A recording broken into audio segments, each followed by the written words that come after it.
शिया देश की सीमा में अचानक एक शैतानी काला ड्रैगन घुस आया, लेकिन 3 मिनट के अंदर ही उसे बॉर्डर डिफेंस सिस्टम ने ढूंढ निकाला और साथ ही 2 परमाणु बमों ने उसे अपना निशाना बना लिया। लेकिन जैसे ही उन्हें लॉन्च किया जाने वाला था, उस काले ड्रैगन ने अपने दोनों हाथ ऊपर उठाकर सरेंडर कर दिया और इंसानी भाषा में बोला, हमला मत करना, मैं आप ही का आदमी हूँ।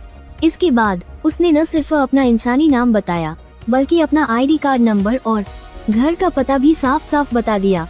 दरअसल कुछ समय पहले मैं एक दूसरी दुनिया में पहुंच गया था और एक काला ड्रैगन बन गया था। शुरुआत में तो मैं बहुत खुश था, मुझे लगा कि अब मैं ड्रैगन बनकर अपनी जिंदगी के मजे लूंगा। लेकिन ज्यादा समय नहीं बीता था कि मामला बिगड़ने लगा। मुझे न तो अपने पिछले शरीर की यादें मिली और न ही मुझ में कोई खास टैलेंट जागा।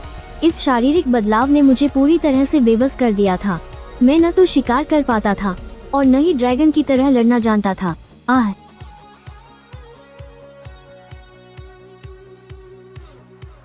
यहाँ तक कि उड़ने की काबिलियत भी मैंने काफी कोशिशों के बाद सीखी थी।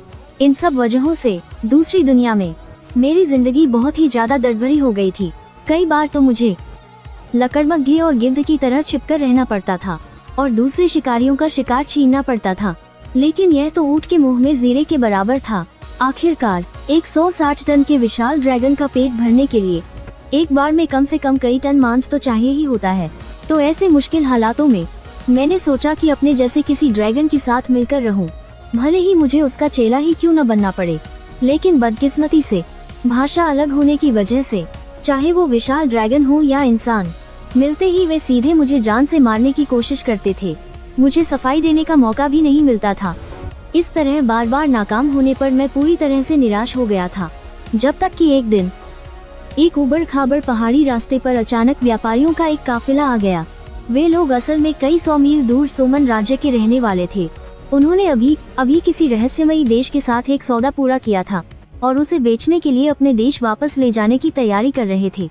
और मैं सोच रहा था कि उनके पास आने का इंतजार करूं, फिर बाहर कूदकर खाने के लिए 1-2 घोड़े छीन लूं। लेकिन मैं अपनी ड्रैगन की शक्ति को काबू में नहीं रख सका। 1000 मीटर से भी ज्यादा दूर से ही उन्हें मेरा पता चल गया। कोई चारा न होने पर मुझे बाहर निकलना ही पड़ा। सबके सामने सीधे एक घोड़े पर झपट पड़ा। पर जैसे ही मैं दावत उड़ाने की तैयारी कर रहा था, तभी अचानक मेरी नजर पलटी हुई घोड़ा गाड़ी के नीचे गई, जहां गिरे हुए नायलॉन के पैकेट पर साच लिखा था। मोटे मोटे अक्षरों में जजिया देश के कुछ शब्द, थोड़ा बढ़िया नमक। मैंने अपनी सांस रोक ली, आंखें फाड़कर देखने लगा। मुझे यकीन नहीं हो रहा था कि मेरी आंखों के सामने जो कुछ भी हो रहा है वो सच है। और फिर न जाने कैसे मेरी आंखें नम हो गईं। एक ताकतवर ड्रैगन आसानी से आंसू नहीं बहाता, बस इसलिए क्योंकि उसका दिल टूटने की हद तक दर्द नहीं पहुंचा होता है। कोई नहीं जानता कि मैं पिछले 6 महीनों से कैसे गुजारा कर रहा हूँ। कभी भूख के मारे मुझे गंदी चीजें खानी पड़ी, कभी उलझन के कारण मैं दिन रात सो नहीं पाया, कभी अकेलेपन और घर की याद की वजह से मैं अक्सर आसमान की ओर देखकर खुद से बातें किया करता था। कई बार बेबसी में गुस्से से पागल हो गया और पहाड़ की चोटी पर खड़े होकर दर्द भरी दहाड़े मारी। अब यह सब बुरे माने की बात हो गई है। मुझ भटके हुए को फिर से एक दिशा मिल गई है। ये चीजें तुम लोग कहाँ से लाए हो? उस आदमी ने हकलाते हुए जजिया भाषा में जवाब दिया। ये सारी चीजें हमने रहस्यमयी जया देश के साथ सौदे में हासिल की हैं। जैसा मैंने सोचा था, जोया देश भी इस दुनिया में आ गया है। बहुत बढ़िया। वह किस दिशा में है? छोड़ो, तुम सीधे मुझे वहां ले चलो। दहाड़। रास्ते में कुछ बातचीत के बाद मुझे पता चला कि इस अधेड़ उम्र के आदमी का नाम हुक है। वह एक पेशेवर व्यापारी है। उसने जुलिया साम्राज्य के साथ कई बार व्यापार किया है। उसके अनुसार जुलिया साम्राज्य एक बेहद रहस्यमय देश है और वह लगभग 6 महीने पहले अचानक इस दुनिया में आ गया था। जुलिया साम्राज्य की सीमा और इस दुनिया के बीच एक रहस्यमयी बाधा मौजूद है। उस बाधा के अंदर और बाहर 2 बिल्कुल अलग दुनियाएं हैं। बाधा के अंदर जया साम्राज्य में जादू का कोई अस्तित्व नहीं है। वहाँ विज्ञान नाम की एक चीज है। वहाँ की दुनिया के नियम, हवा और वातावरण सब इस दुनिया से बहुत अलग हैं। अगर यहाँ का कोई जीव वहाँ जाता है तो उसे वहाँ के माहौल में ढलने में बहुत मुश्किल होती है। हल्के मामलों में वो बीमार पड़ जाता है और गंभीर मामलों में उसकी जान भी जा सकती है। और ठीक उसी तरह जजिया साम्राज्य के लोग भी आसानी से बाधा के बाहर इस दुनिया में रहने की हिम्मत नहीं करते। क्योंकि उनके शरीर में जादुई तत्वों के प्रति कोई अनुकूलता नहीं होती है। बिना कड़ी सुरक्षा के हर जगह मौजूद जादुई तत्व उनके शरीर को ऐसा नुकसान पहुंचाते हैं जिसे ठीक नहीं किया जा सकता। यह बाधा दोनों दुनियाओं को मजबूती से अलग करती है। दोनों अपने अपने हिसाब से चलती हैं और एक दूसरे के काम में दखल नहीं देती। बहुत कम लोग जिजिया साम्राज्य के अंदरूनी हिस्सों तक पहुंच पाते हैं। बस इतना पता है कि उनसे पंगा लेना बिल्कुल भी ठीक नहीं है। ऐसा सिर्फ इसलिए नहीं है कि उनके पास ताकतवर राष्ट्रीय शक्ति और तकनीकी हथियार है, बल्कि इसलिए भी है क्योंकि उनके पास शांति नाम का एक आखिरी हथियार भी है। यहाँ तक कि देवता भी उसके आगे झुक जाते हैं। यह सब सुनकर मेरा दिल जोर जोर से धड़कने लगा। क्या इसका मतलब यह है कि मेरा पूरा देश ही दूसरी दुनिया में आ गया है? तो क्या इसका मतलब यह नहीं कि मेरे माता पिता भी यही हैं? यह सोचते ही मैंने और भी तेजी से अपने पंख फड़फड़ाने शुरू कर दिए। आखिरकार कुछ घंटों तक उड़ने के बाद मैंने जमीन से उठती हुई एक बहुत बड़ी बाधा की दीवार देखी। जैसे ही मैं उसके अंदर गया, मुझे बहुत अजीब महसूस होने लगा। सांस लेने में मुश्किल हो रही थी, सिर भारी और पैर हल्के लग रहे हैं। अजीब सी घबराहट हो रही है। मेरे शरीर की हालत मुझे बता रही थी कि यहाँ का माहौल विशाल ड्रैगनों के जिंदा रहने के लिए बिल्कुल भी ठीक नहीं है। लेकिन अब आ ही गया हूँ तो अगर देश से संपर्क नहीं कर पाया तो मन नहीं मानेगा। इसलिए मैं और अंदर की तरफ उड़ता चला गया। थोड़ी ही देर में कुछ लड़ाकू विमान भी गरजते हुए आ पहुँचे। उनके तुरंत बाद 2 मिसाइलें एक साथ दागी गयीं और मेरे ठीक सामने आकर फट गयीं। हे भले ही वो सीधे मुझ पर नहीं लगी, लेकिन उनका इरादा बिल्कुल साफ था। वो नहीं चाहते थे कि मैं और आगे बढ़ूं। दरवाजा खोले हुए एक और हेलीकॉप्टर उड़कर आया। अंदर से एक अफसर ने लाउड स्पीकर पर चिल्लाकर कहा, ए विशाल ड्रैगन महाशय, चूंकि आपने गैर कानूनी तरीके से हमारे देश की सीमा में घुसपैठ की है, इसलिए कृपया तुरंत जांच के लिए खुद को हमारे हवाले कर दें। बेकार में मुकाबला करने की कोशिश न करें। आप निश्चिंत रहें। शायद देश एक सभ्य और समझदार महान देश है। बस आप जांच में हमारा पूरा सहयोग करें। हम यकीनन आपकी निजी सुरक्षा और कानूनी अधिकारों की गारंटी देंगे, वरना हर अंजाम के जिम्मेदार आप खुद होंगे। लेफ्टिनेंट कर्नल को इस बात से कोई फर्क नहीं पड़ता था कि विशाल ड्रैगन उनकी बात समझ भी रहा है या नहीं। खैर, उन्हें तो बस अपनी कार्रवाई पूरी करनी थी। अगर ऊपर से यह आदेश न होता कि अलौकिक जीवों पर आसानी से हाथ नहीं उठाना है, तो सेना ने कब का उसका काम तमाम कर दिया होता। लेफ्टिनेंट कर्नल ने तो सोचा था कि काले ड्रैगन जैसा घमंडी जीव अगर उनकी बातें समझ भी जाए तो भी कोई फायदा नहीं होगा। आखिर में 80% तो यही लगता है कि कोई और तरीका अपनाना ही पड़ेगा।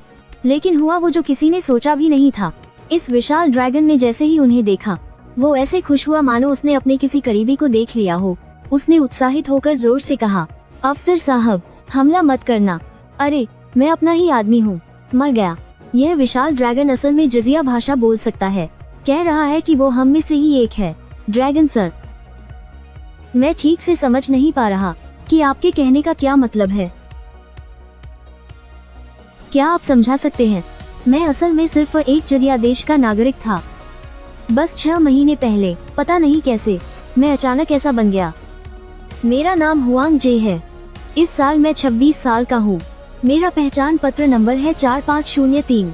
घर का पता तियानान प्रांत, गुइचेंग शहर, जिउशिंग जिला, शिनिंग रोड 20, मकान नंबर 1। मेरे पिता हुआंग कांगपिंग 56 साल के हैं। वो अपना बिजनेस करते हैं। वो मेरी माँ पान शाओलिन के साथ मिलकर एक छोटा सा सुपरमार्केट चलाते हैं। यह सुनकर वो सैनिक अफसर पूरी तरह से चौंक गया था। आपको पता होना चाहिए कि उस घेरे के असर की वजह से और जिजिया देश की अपनी खुफिया सुरक्षा की वजह से अभी घेरे के बाहर के समझदार जीव जिजिया देश के अंदर की हालत के बारे में बहुत कम जानते हैं। ऐसी कहानी गढ़ना आसान नहीं है।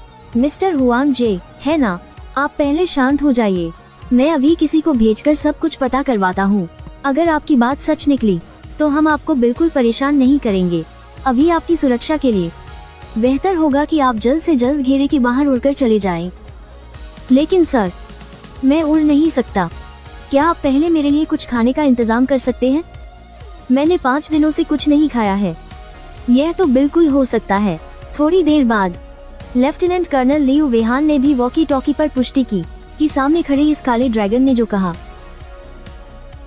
वो सारी जानकारी लगभग सही है। ज्यादा देर नहीं लगी, एक हेलीकॉप्टर 4-5 टन बीफ लेकर पहुंच गया। इस सारे मीट को देखते हुए मैं और खुद को रोक नहीं पाया और उसे गपागप खाने लगा। बस खाने के बाद मेरा पेट तो भर गया था, लेकिन मैं अब भी उड़ नहीं पा रहा था। और खाने के दौरान मुझे यह भी महसूस हुआ कि यह गोश्त बहुत रूखा था, बैरियर के बाहर वाले गोश्त से बिल्कुल अलग। मैंने हैरानी से लेफ्टिनेंट कर्नल ल्यू वेहान की तरफ देखा। वह मुस्कुराए और समझाने लगे, दरअसल ऐसा इसलिए है क्योंकि बैरियर के बाहर के जानवरों के शरीर में आमतौर पर भरपूर जादुई तत्व होते हैं, चाहे वह पोषण हो या गोश्त की क्वालिटी, दोनों ही देश के जानवरों से कहीं ज्यादा बेहतर होती है। तुम्हें बाहर का गोश्त खाने की आदत हो गई है, इसलिए जाहिर है कि तुम्हें देश का गोश्त अच्छा नहीं लगेगा, लेकिन तुम्हें चिंता करने की जरूरत नहीं है। मैंने पहले ही शिया विज्ञान अकादमी के विशेषज्ञों से संपर्क कर लिया है। वे जल्द ही यहाँ आकर तुम्हारे लिए एक बचाव योजना तैयार करेंगे। इस दौरान वे शायद तुम्हारा खून लेंगे और कुछ जांच करेंगे, लेकिन तुम चिंता मत करो, इससे तुम्हारी जान को बिल्कुल भी कोई खतरा नहीं होगा। मैंने सहमति में सिर हिलाया। आखिर शिया देश आते समय मैं गिनी पिग की तरह इस्तेमाल होने के लिए पहले से ही तैयार था। और वैसे भी एक ड्रैगन की जीवन शक्ति बहुत ज्यादा होती है, चीरफाड़ होने पर भी वह पूरी तरह से ठीक हो सकता है। असल में मैं भी देखना चाहता था कि मेरे दिल, जिगर, तिल्ली, फेफड़े और गुर्दे कैसे दिखते हैं। कुछ घंटों बाद शिया विज्ञान अकादमी के शोधकर्ता आ पहुँचे। उन्होंने पहले मेरा खून लिया और फिर एक छोटा रोबोट कैप्सूल एंडोस्कोपी के लिए मेरे शरीर के अंदर डाल दिया। उनका कहना था कि इस तरह वे मेरे अंगों और हड्डियों की बनावट के बारे में मोटी मोटी जानकारी हासिल कर लेंगे। रोबोट आखिर में मल के साथ बाहर निकल जाएगा। इससे शरीर को कोई खास नुकसान नहीं होता है। बस जांच के दौरान मैंने गलती से उस रोबोट को अपने पेट में पूरी तरह से पचा लिया। वह खाने में न सिर्फ काफी अच्छा लगा, बल्कि मैं यह भी साफ महसूस कर सकता था कि यह चीज मेरे लिए बहुत पौष्टिक है। काश वे ऐसे कुछ और रोबोट ले आते। क्या आपके पास अभी वाला वैसा रोबोट और है? मेरी इस अजीब सी फरमाइश को सुनकर रिसर्च टीम के लीडर डिंग शुवेन को भी तुरंत समझ में आ गया। ऐसा लगता है कि इस रोबोट के अंदर विशाल ड्रैगन के शरीर के लिए जरूरी कोई चीज मौजूद है। लेकिन जैसे ही वह दूसरों को आदेश देने वाला था कि जाकर कुछ और रोबोट्स ले आओ, तभी बगल से अचानक एक आवाज आई, शिक्षाविद डिंग, मुझे नहीं लगता कि इतनी परेशानी उठाने की जरूरत है। हम पहले बैटरी से शुरुआत कर सकते हैं। यह कहने वाली उनकी टीम की रिसर्चर यू शाओमिन थी, वही जिसने सबसे पहले पता लगाया था कि अलौकिक जीव बिजली से ऊर्जा ले सकते हैं। दरअसल लगभग 5 महीने पहले शिया देश ने अवैध रूप से घुस आए एक ब्राइट एंजल को पकड़ा था। उस समय बहुत ज्यादा समय तक जादुई शक्ति की कमी के कारण वह गहरे कोमा में चला गया था। पास के मिलिट्री अस्पताल ने तुरंत उसे बचाने की कोशिश की, लेकिन क्योंकि वे ऐसे अलौकिक जीवों के बारे में बहुत कम जानते थे, इसलिए इलाज के सभी तरीके उस पर बेअसर रहे। केवल डिफिब्रिलेटर का उपयोग करते समय एंजल के दिल की धड़कन में कुछ हलचल हुई। शाओयू ने अंदाजा लगाया कि शायद एंजल एक तरह की सस्पेंडेड एनिमेशन या स्टैंड बाय मोड में चला गया है, और दिल की धड़कन में जो बदलाव आया है वह डिफिब्रिलेटर से निकलने वाली शक्तिशाली बिजली के झटके के कारण है। बस झटका काफी मजबूत नहीं था, इसलिए वह अभी तक जागा नहीं है। उसने सुझाव दिया कि झटके को और तेज किया जाए। बाद में कई रिसर्चर्स ने भी शाओ यू की सलाह मान ली और एंजल के दिल को कई बार डिफिब्रिलेटर से बिजली के झटके दिए। आखिरकार 2 लाख वोल्ट के हाई वोल्टेज करंट से वे एंजल को सफलतापूर्वक जगाने में कामयाब रहे। यह सुनकर मैं अवाक रह गया। एंजल पौराणिक कथाओं के जीव माने जाते हैं और वे अपनी ऊर्जा वापस पाने के लिए चार्जिंग का सहारा ले रहे हैं। यह तो बहुत ही मामूली बात हो गई, इसमें तो कोई शान ही नहीं रही।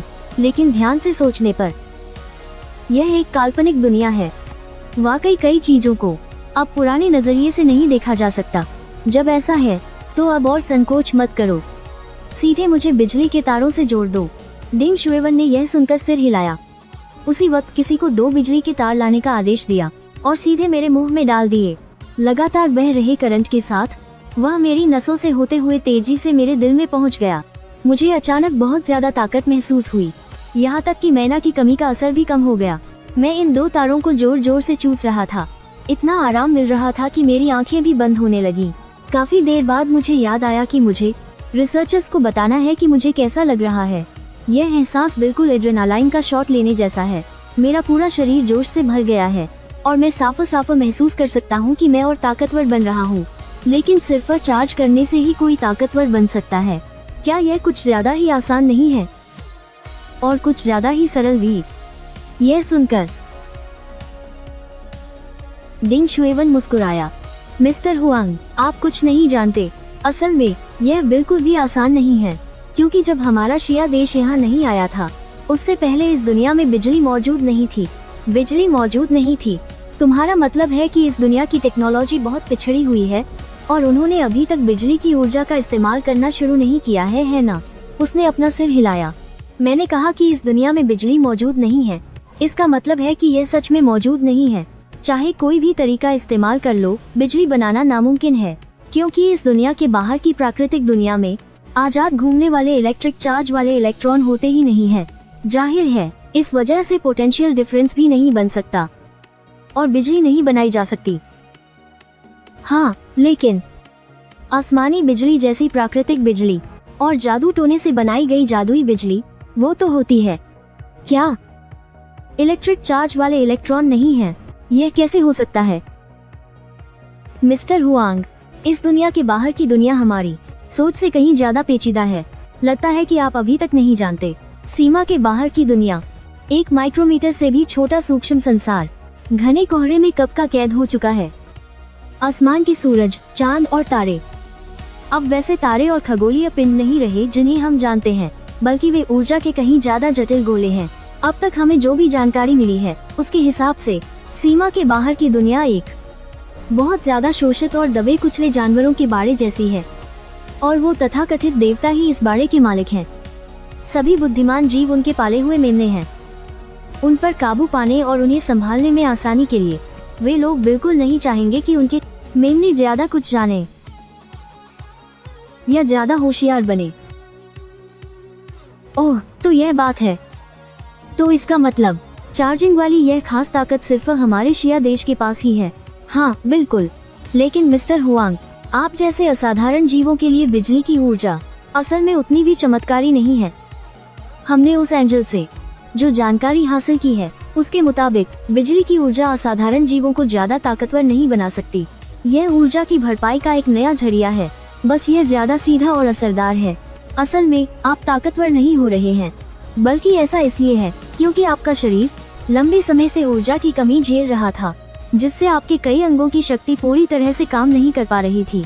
बिजली की ऊर्जा सिर्फ आपके कमजोर और शांत पड़े अंगों को फिर से सक्रिय कर रही है और धीरे धीरे आपके शरीर को उसकी सबसे अच्छी हालत में वापस ला रही है। एक काम करते हैं मिस्टर हुआंग, अब काफी देर हो चुकी है। आप हमारे साथ रिसर्च लैब क्यों नहीं चलते? वहाँ आपको चार्ज करने के लिए बेहतर उपकरण है। अगले दिन बेलोंग है मिलिट्री रीजन के एक स्वागत कक्ष में। क्या कहा तुमने? मेरा बेटा एक विशाल ड्रैगन बन गया है। पहले फोन पर संपर्क करने के बाद कुछ ही देर बाद स्थानीय नेता उनके दरवाजे पर आए, हुआंग कांगपिंग दंपति से मिलने। उन्होंने कहा कि उनका बेटा इस समय एक गुप्त काम में लगा हुआ है और अभी के लिए उसका वापस आना मुमकिन नहीं है। फिर बेलोंगे सैन्य क्षेत्र ने उन्हें मुलाकात के लिए जोर देकर बुलाया, यह कहते हुए कि कॉमरेड हुआंग जे काम से जुड़ी कुछ दिक्कतों की वजह से हाल ही में बहुत ज्यादा मानसिक तनाव में है और उन्हें अपने माता पिता की समझाने और साथ की सख्त जरूरत है। पति पत्नी ने जैसे ही यह सुना, वो कहाँ चैन से बैठ पाते। हजारों मील का सफर तय करके वो बेहिस शहर पहुंच गए, लेकिन उन्हें यह उम्मीद नहीं थी कि यहाँ आने के बाद उन्हें ऐसी खबर मिलेगी। हम अभी 100% यकीन के साथ नहीं कह सकते कि यह विशाल ड्रैगन आपका बेटा ही है, इसलिए इस बार आप दोनों को यहाँ बुलाया गया है ताकि आप भी इसकी पहचान और पुष्टि कर सके। इतना कहकर उन्होंने दीवार पर लगा प्रोजेक्टर चालू कर दिया और पिछले 2 दिनों की काले ड्रैगन की रिकॉर्डिंग चलाई। हुआंग कांगपिंग दंपति बड़े ध्यान से देख रहे थे। लगता है यह सच में हमारा बेटा है। भले ही वह एक अलग जीव बन गया है, लेकिन वह डरपोक और आलसीपन वाली थकावट यकीनन हमारे उसी बेवकूफ बेटे की है, कोई शक नहीं। लेफ्टिनेंट कर्नल लियू, हम हुआंग जी से कब मिल सकते हैं? सिर्फ वीडियो से अंदाजा लगाना थोड़ा मुश्किल है। बेहतर होगा कि आप हमें उसके पास जाकर बात करने दें। हुआंग जी साहब भी असल में आपसे मिलना चाह रहे थे। एक काम करते हैं, हम अभी वहां चलते हैं। कुछ ही देर में लियू वेहान उस दंपति को लेकर उस जगह आ गए जहां काला ड्रैगन चार्ज हो रहा था। जैसे ही कर्मचारियों ने विशाल ड्रैगन की बिजली काटी, ठीक उसी पल मैं जागा और अपने माता पिता को देखा। मैं सीधा दौड़कर उन्हें जोर से गले लगाना चाहता था, लेकिन लियू वेहान ने पागलों की तरह हाथ हिलाकर और चिल्लाकर मुझे रोक दिया। तब मुझे एहसास हुआ कि मैं अब पहले जैसा नहीं रहा। मुझ जैसे 170 टन के बच्चे का ऐसा गले लगाना शायद सभी का काम तमाम कर देगा। तुम सच में मेरे बेटे हो? बिल्कुल पापा, मैं सच में हुआंग जे हूँ। हुआंग जे का ब्लड ग्रुप क्या है? ओ टाइप। हुआंग जे को कौन सा फल सबसे ज्यादा नापसंद है? ड्यूरियन। 2002 की गर्मियों की छुट्टियों में मंदिर के मेले में हुआंग जे के लिए सबसे यादगार बात क्या थी? मैं खो गया था। साफ कहूँ तो आप लोग मुझे भूल गए थे। उस समय मैं रोते हुए आप लोगों की गाड़ी के पीछे 100 मीटर तक भागा था। आप लोगों ने जरा भी ध्यान नहीं दिया। बाद में आपने मुझे रिश्वत के तौर पर 50 पैसे दिए थे ताकि मैं उस बात का बुरा न मानूं। ये तो क्या हुआंग जे की कोई गर्लफ्रेंड थी? पापा, मेरी भी कोई इज्जत है या नहीं? कोई शक नहीं। लेफ्टिनेंट कर्नल लियू, यही है मेरा बेवकूफ बेटा। यह सुनकर लियू वेहान बहुत खुश हुए। माता पिता की परीक्षा पास करने के बाद यह बात लगभग पक्की हो गई थी। इसके बाद पूरा परिवार खुशी खुशी 2 घंटे से भी ज्यादा समय तक बातें करता रहा। रात के 11 बजे तक हुआंग कांगपिंग और उनकी पत्नी को थोड़ी थकान महसूस होने लगी। पास के गेस्ट हाउस में वापस आकर वे आराम करने ही वाले थे, लेकिन तभी लियू वेहान अचानक वहां आ गए। माफ कीजिएगा मिस पैन, अभी हमारे टेक्निकल डिपार्टमेंट ने देखा है कि आपने अपने सोशल मीडिया पर एक पोस्ट डाली है जिसमें लिखा है कि आपका बेटा एक विशाल ड्रैगन बन गया है, और समझाने के लिए आपने एक तस्वीर भी लगाई है। ऐसा ही है न? माफ करना, जरा मेरी याददाश्त तो देखो। यह बात तो एक राष्ट्रीय रहस्य है, इसे बाहर लीक नहीं किया जा सकता। क्या मैं इसे अभी डिलीट कर दूं तो चलेगा? हाँ, हमारे तकनीकी विभाग ने उसी समय इस पोस्ट को ब्लॉक और डिलीट कर दिया था। इससे समाज पर कोई असर नहीं पड़ा। मैं इस बार यहाँ मुख्य रूप से मिस्टर हुआंग जे की पहचान के मुद्दे पर आप दोनों से बात करने आया हूँ। उनके विशाल ड्रैगन बनने की बात को हम बाहरी दुनिया से पूरी तरह से गुप्त रखेंगे। वह एक स्वाभाविक विशाल ड्रैगन के रूप में जया देश में शामिल होंगे। इस तरह हम कई गैर जरूरी परेशानियों और खतरों से बच सकते हैं। हमने अभी हुआंग जे से बात की है। वह हमारे काम को अच्छी तरह समझते हैं और हमारा पूरा साथ दे रहे हैं। इसलिए भविष्य में जब वह ड्रैगन के रूप में होंगे तो वह हुआंग जे नाम का इस्तेमाल नहीं कर सकते। उनका नया नाम ड्यूस होगा।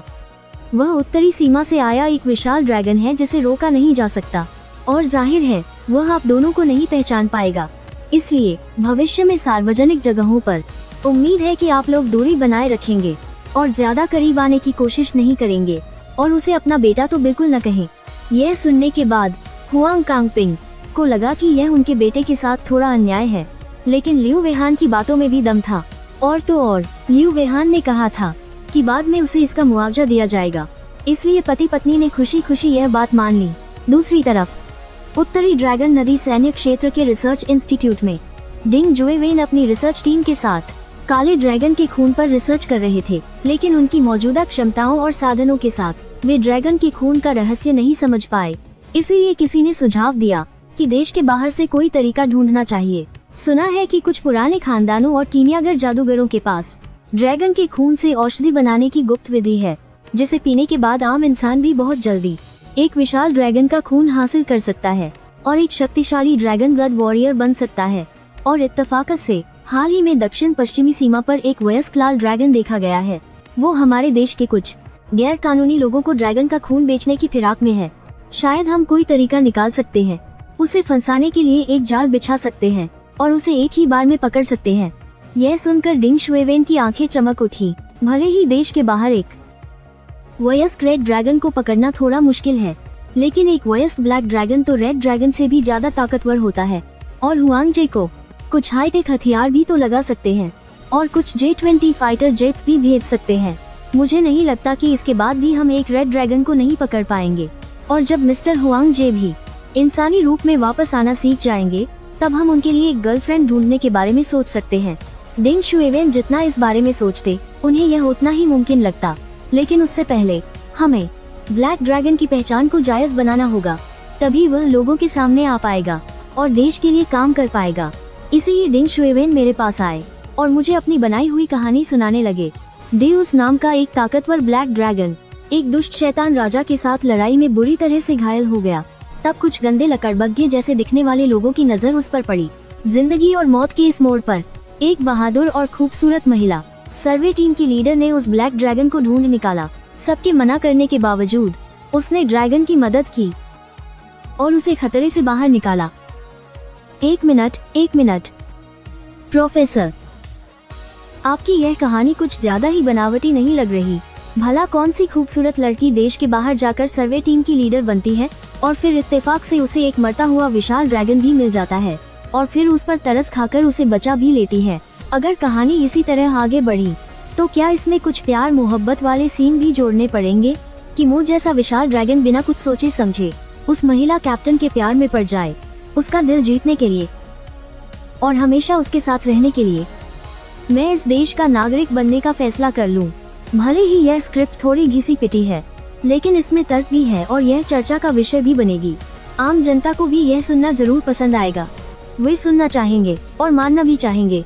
बस विशाल ड्रैगन की कहानी में एक जजिया देश के दामाद वाला पहलू जोड़ दे तो यकीनन आपके लिए सबकी पसंद और अपनापन बढ़ जाएगा। इस तरह भविष्य में आपके लिए भी यह ज्यादा फायदेमंद होगा कि आप इस पहचान के साथ अपना काम कर सके। लगता तो है कि बात में थोड़ा दम है। ठीक है, लेकिन मेरी एक्टिंग कुछ खास नहीं है। अगर मैंने गड़बड़ कर दी तो मुझे दोष मत देना। आपके समझने और सहयोग करने के लिए बहुत बहुत धन्यवाद मिस्टर हुआंग। आप चिंता मत कीजिए, इसमें ज्यादा एक्टिंग की जरूरत नहीं पड़ेगी। आपको बस गंभीर और रौबदार दिखना है, इतना ही काफी है। बाकी सब हम पर छोड़ दीजिए। बस जो हीरोइन होगी उसका फैसला शायद आपको खुद करना होगा मिस्टर हुआंग। यह मुझे ऐसा क्यों लग रहा है कि आप लोग मेरा रिश्ता पक्का करवा रहे हैं। डिंग जुवेन कुछ पल के लिए चुप हो गए। फिर थोड़ा सोचने के बाद उन्हें लगा कि इस बात को छिपाने की कोई जरूरत नहीं है। मिस्टर हुआंग, अगर आप ऐसा सोच रहे हैं तो इसमें कोई हर्ज नहीं है। हम सच में आपके लिए एक गर्लफ्रेंड ढूंढना चाहते हैं। एक तो इससे आपकी लव लाइफ बेहतर होगी और दूसरा आपके इंसानी पहलू को स्थिर रखने में भी मदद मिलेगी। और एक और बात, हम अलौकिक जीवों के बारे में भी काफी उत्सुक हैं। हम जानना चाहते हैं कि क्या इस दुनिया में इंसान, विशाल ड्रैगन, एल्व्स वगैरह के बीच बच्चे पैदा करने को लेकर कोई रुकावट तो नहीं है। इसलिए हम आपके जरिए इस पर खास रिसर्च करना चाहते हैं। सोचो तो जरा, मैं एक शानदार विशाल ड्रैगन और मेरी बीवी का इंतजाम देश को करना पड़ रहा है। सुनने में थोड़ा अजीब लग रहा है। मुझे लगता है कि इस मामले में हमें जल्दबाजी नहीं करनी चाहिए। आखिरकार मैं अभी तो वापस इंसान भी नहीं बन सकता। मुझे अपनी शक्तियाँ इस्तेमाल करनी भी नहीं आती और तुम चाहते हो कि मैं इस 100 टन से ज्यादा वजनी बदसूरत रूप के साथ किसी से प्यार करूं? यह कुछ ज्यादा ही अजीब नहीं हो जाएगा मिस्टर हुआंग? आप इसकी चिंता मत कीजिए। असल में हमने एक तरीका ढूंढ लिया है जिससे आप वापस इंसान बन सकते हैं। सच में अभी एक रेड ड्रैगन है जो हमारे देश के कुछ अपराधियों को ड्रैगन का खून बेचने की योजना बना रहा है और उसके पास इंसानी रूप में बदलने की शक्ति है। उसने खरीदारों से बात करने के लिए कई बार इंसानी रूप का इस्तेमाल किया है। तो फिर हम इंतजार किस बात का कर रहे हैं? जल्दी से उसे ढूंढने का कोई तरीका निकालो और उससे यह तरीका खरीद लो। बात यह है मिस्टर हुआंग, हमारी योजना पैसे खर्च करने की नहीं है, न ही उस रेड ड्रैगन को ढूंढकर उससे कुछ खरीदने में मेहनत करने की, बल्कि हम एक ज्यादा आसान और जबरदस्त तरीका अपनाएंगे। हम उसे सीधे जिंदा पकड़ लेंगे। ऐसा नहीं है कि हम क्रूर हैं, बल्कि यह रेड ड्रैगन बहुत खतरनाक और धोखेबाज है और उसने बहुत बुरे काम किए हैं। वह अक्सर दूसरे देशों के साथ हमारे व्यापार के रास्तों पर आने जाने वाले व्यापारियों से मनमाने ढंग से मोटी प्रोटेक्शन मनी वसूलता है। इतना ही नहीं, उसने देश और विदेश के कुछ अपराधियों के साथ मिलकर देश के गुप्त रहस्य और जरूरी संसाधन चुराए हैं। असल में हम तो बहुत पहले से ही उससे निपटना चाहते थे, लेकिन किसी दूसरे देश में जाकर एक वयस्क रेड ड्रैगन को जिंदा पकड़ना बहुत मुश्किल काम है। मैं तो पहले ड्रैगन्स में से सबसे कमजोर व्हाइट ड्रैगन को भी नहीं हरा पाया था। अब मैं एक रेड ड्रैगन से कैसे लड़ सकता हूँ? तभी डिंग शुएवेन मेरी चिंता समझ गए और कहने लगे, ब्लैक ड्रैगन्स को ड्रैगन प्रजाति में करीब से लड़ने वाला राजा माना जाता है और वैसे भी हम आपको उससे अकेले लड़ने के लिए नहीं कह रहे हैं। हमारी सेना एक बहुत ही सख्त योजना बनाएगी। आपके साथ मिलकर लड़ने के लिए लड़ाकू विमान और जमीनी सेना भेजेगी। उस समय हम हर तरफ से जाल बिछा देंगे और सिर्फ एक रेड ड्रैगन को पकड़ना तो बच्चों का खेल होगा। यह सुनकर मैं गहरी सोच में पड़ गया। अगर मैं अकेला होता तो कोई बात नहीं थी, लेकिन अब मैं अपने देश वापस आ गया हूँ। देश के संसाधनों पर निर्भर हूँ, पेट भर खाना खा रहा हूँ, चैन की नींद सो रहा हूँ और चार्ज करके लगातार मजबूत भी हो सकता हूँ। अब तो शायद वो सभी शिया देश के हमवतन जिन्हें विशाल ड्रैगन के अस्तित्व का पता है, उन सब ने मुझसे बड़ी उम्मीदें लगा रखी हैं। यह सोचते ही मेरी आंखों में दृढ़ता आ गई। ठीक है, मैं उस लाल ड्रैगन से लड़ने जा सकता हूँ, लेकिन उससे पहले क्या मुझे कुछ कमजोर विरोधियों से लड़ने की प्रैक्टिस नहीं करनी चाहिए? आखिरकार मेरे पास लड़ने का अनुभव बहुत कम है। मैंने अभी तक अपने शरीर और अपनी क्षमताओं पर पूरी तरह से काबू नहीं पाया है। इसमें कोई दिक्कत नहीं है। असल में आपकी सोच हमारी सोच से बिल्कुल मेल खाती है। मिस्टर हुआंग जे, कृपया देखिए, नॉर्थ ड्रैगन नदी के ट्रेड पोर्ट नंबर 1 के उत्तर पूर्व में लगभग 100 किलोमीटर की दूरी पर एक वयस्क काइमेरा रहता है। उसका जीवन स्तर लगभग 5 है। आपकी पहली प्रैक्टिस के लिए यह बिल्कुल सही रहेगा। ट्रेड पोर्ट नंबर 5 के पश्चिम में लगभग 120 किलोमीटर की दूरी पर एक युवा फीनिक्स है। उसका जीवन स्तर लगभग 6 है। यह आपका दूसरा चैलेंज हो सकता है। ट्रेड पोर्ट नंबर 4 के उत्तर में लगभग 200 किलोमीटर की दूरी पर यहाँ एक ज्वालामुखी है, जिसके अंदर लेवल 7 का एक फ्लेम डीमन रहता है। वह आपका आखिरी चैलेंज होगा। बस आप उसे हरा पाए तो उस लाल ड्रैगन को हराना लगभग पक्का हो जाएगा। आखिरी चैलेंज को देखकर मेरी आंखें फटी की फटी रह गईं। आपको पता होना चाहिए, लेवल 7 का एक सुपरनैचुरल जीव, उसकी अकेले की विनाशकारी शक्ति 100 टन TNT से भी ज्यादा के बराबर की एक भयानक चीज है। तुम लोगों को सच में लगता है कि मैं 7वें लेवल के लावा मॉन्स्टर को चुनौती दे सकता हूँ? यह तो तुम लोग मुझे कुछ ज्यादा ही समझ रहे हो। नहीं मिस्टर हुआंग, एक एडल्ट ब्लैक ड्रैगन इतना ही ताकतवर होता है, बस आपको खुद अभी तक इसका एहसास नहीं हुआ है।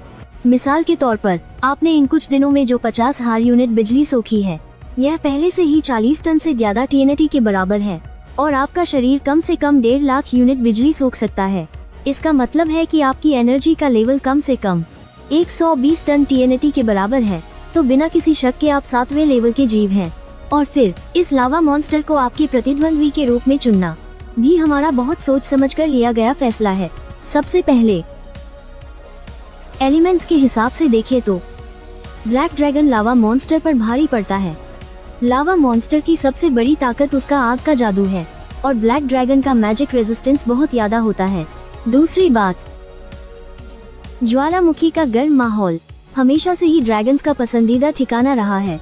इसलिए अक्सर कुछ ड्रैगन्स लावा मॉन्स्टर के इलाके में नहाने के लिए घुस जाते हैं, और इस वजह से उनमें लड़ाई हो जाती है। ऐसी लड़ाइयों में लगभग हमेशा ड्रैगन्स का ही पलड़ा भारी रहता है, और आखिर में अगर लड़ाई के दौरान सच में कोई हादसा हो भी गया तो भी हमारे पास उसे संभालने का एक तरीका है। हमारे देश की मिसाइलें देश के बाहर बहुत ज्यादा कमजोर हो जाती हैं। मिसाल के तौर पर 20,000 टन की क्षमता वाला एक वॉरहेड ले लीजिए। उसकी असली ताकत शायद सिर्फ 200-300 टन के आसपास ही होगी, जो एक साधारण 7वें लेवल के एरिया इंजेक्ट वाले जादू के बराबर है। आपके शरीर की मजबूती को देखते हुए आप उसे पूरी तरह से झेल सकते हैं, लेकिन लावा मॉन्स्टर का कुछ कह नहीं सकते, क्योंकि उसका शरीर पिघले हुए लावा को जोड़कर बना है, इसलिए उसका ढांचा उतना मजबूत नहीं है। एक मिसाइल लगने पर हो सकता है कि वो बिखर जाए और गहरी नींद में चला जाए, तो सबसे बुरी हालत में भी हम मिसाइलों का इस्तेमाल करके आपकी तरफदारी कर सकते हैं। उसकी बात सुनकर मैंने कुछ देर सोचा। जब उन्होंने सारी बातें इतने अच्छे से समझा ही दी थी, तो मेरे पास भी मना करने की कोई वजह नहीं थी। इसलिए मैंने डिंग शुवन के इस प्रैक्टिस प्लान के लिए हाँ कह दिया। 2 दिन बाद मेरे पेट के नीचे 2 PL-12 एयर मिसाइलें लगी हैं। मैं बड़े गर्व और शान से जंग के लिए निकल पड़ा। कहा गया था कि इससे मेरी नकल न कर पाने की कमी पूरी हो जाएगी और लंबी दूरी तक लड़ने की कमजोरी भी। ज्यादा समय नहीं लगा, मैं अपनी मंजिल पर पहुंच गया। यह एक बहुत बड़ा दलदली इलाका था। कुछ J-6 फाइटर जेट्स पहले से ही यहाँ चक्कर लगा रहे थे।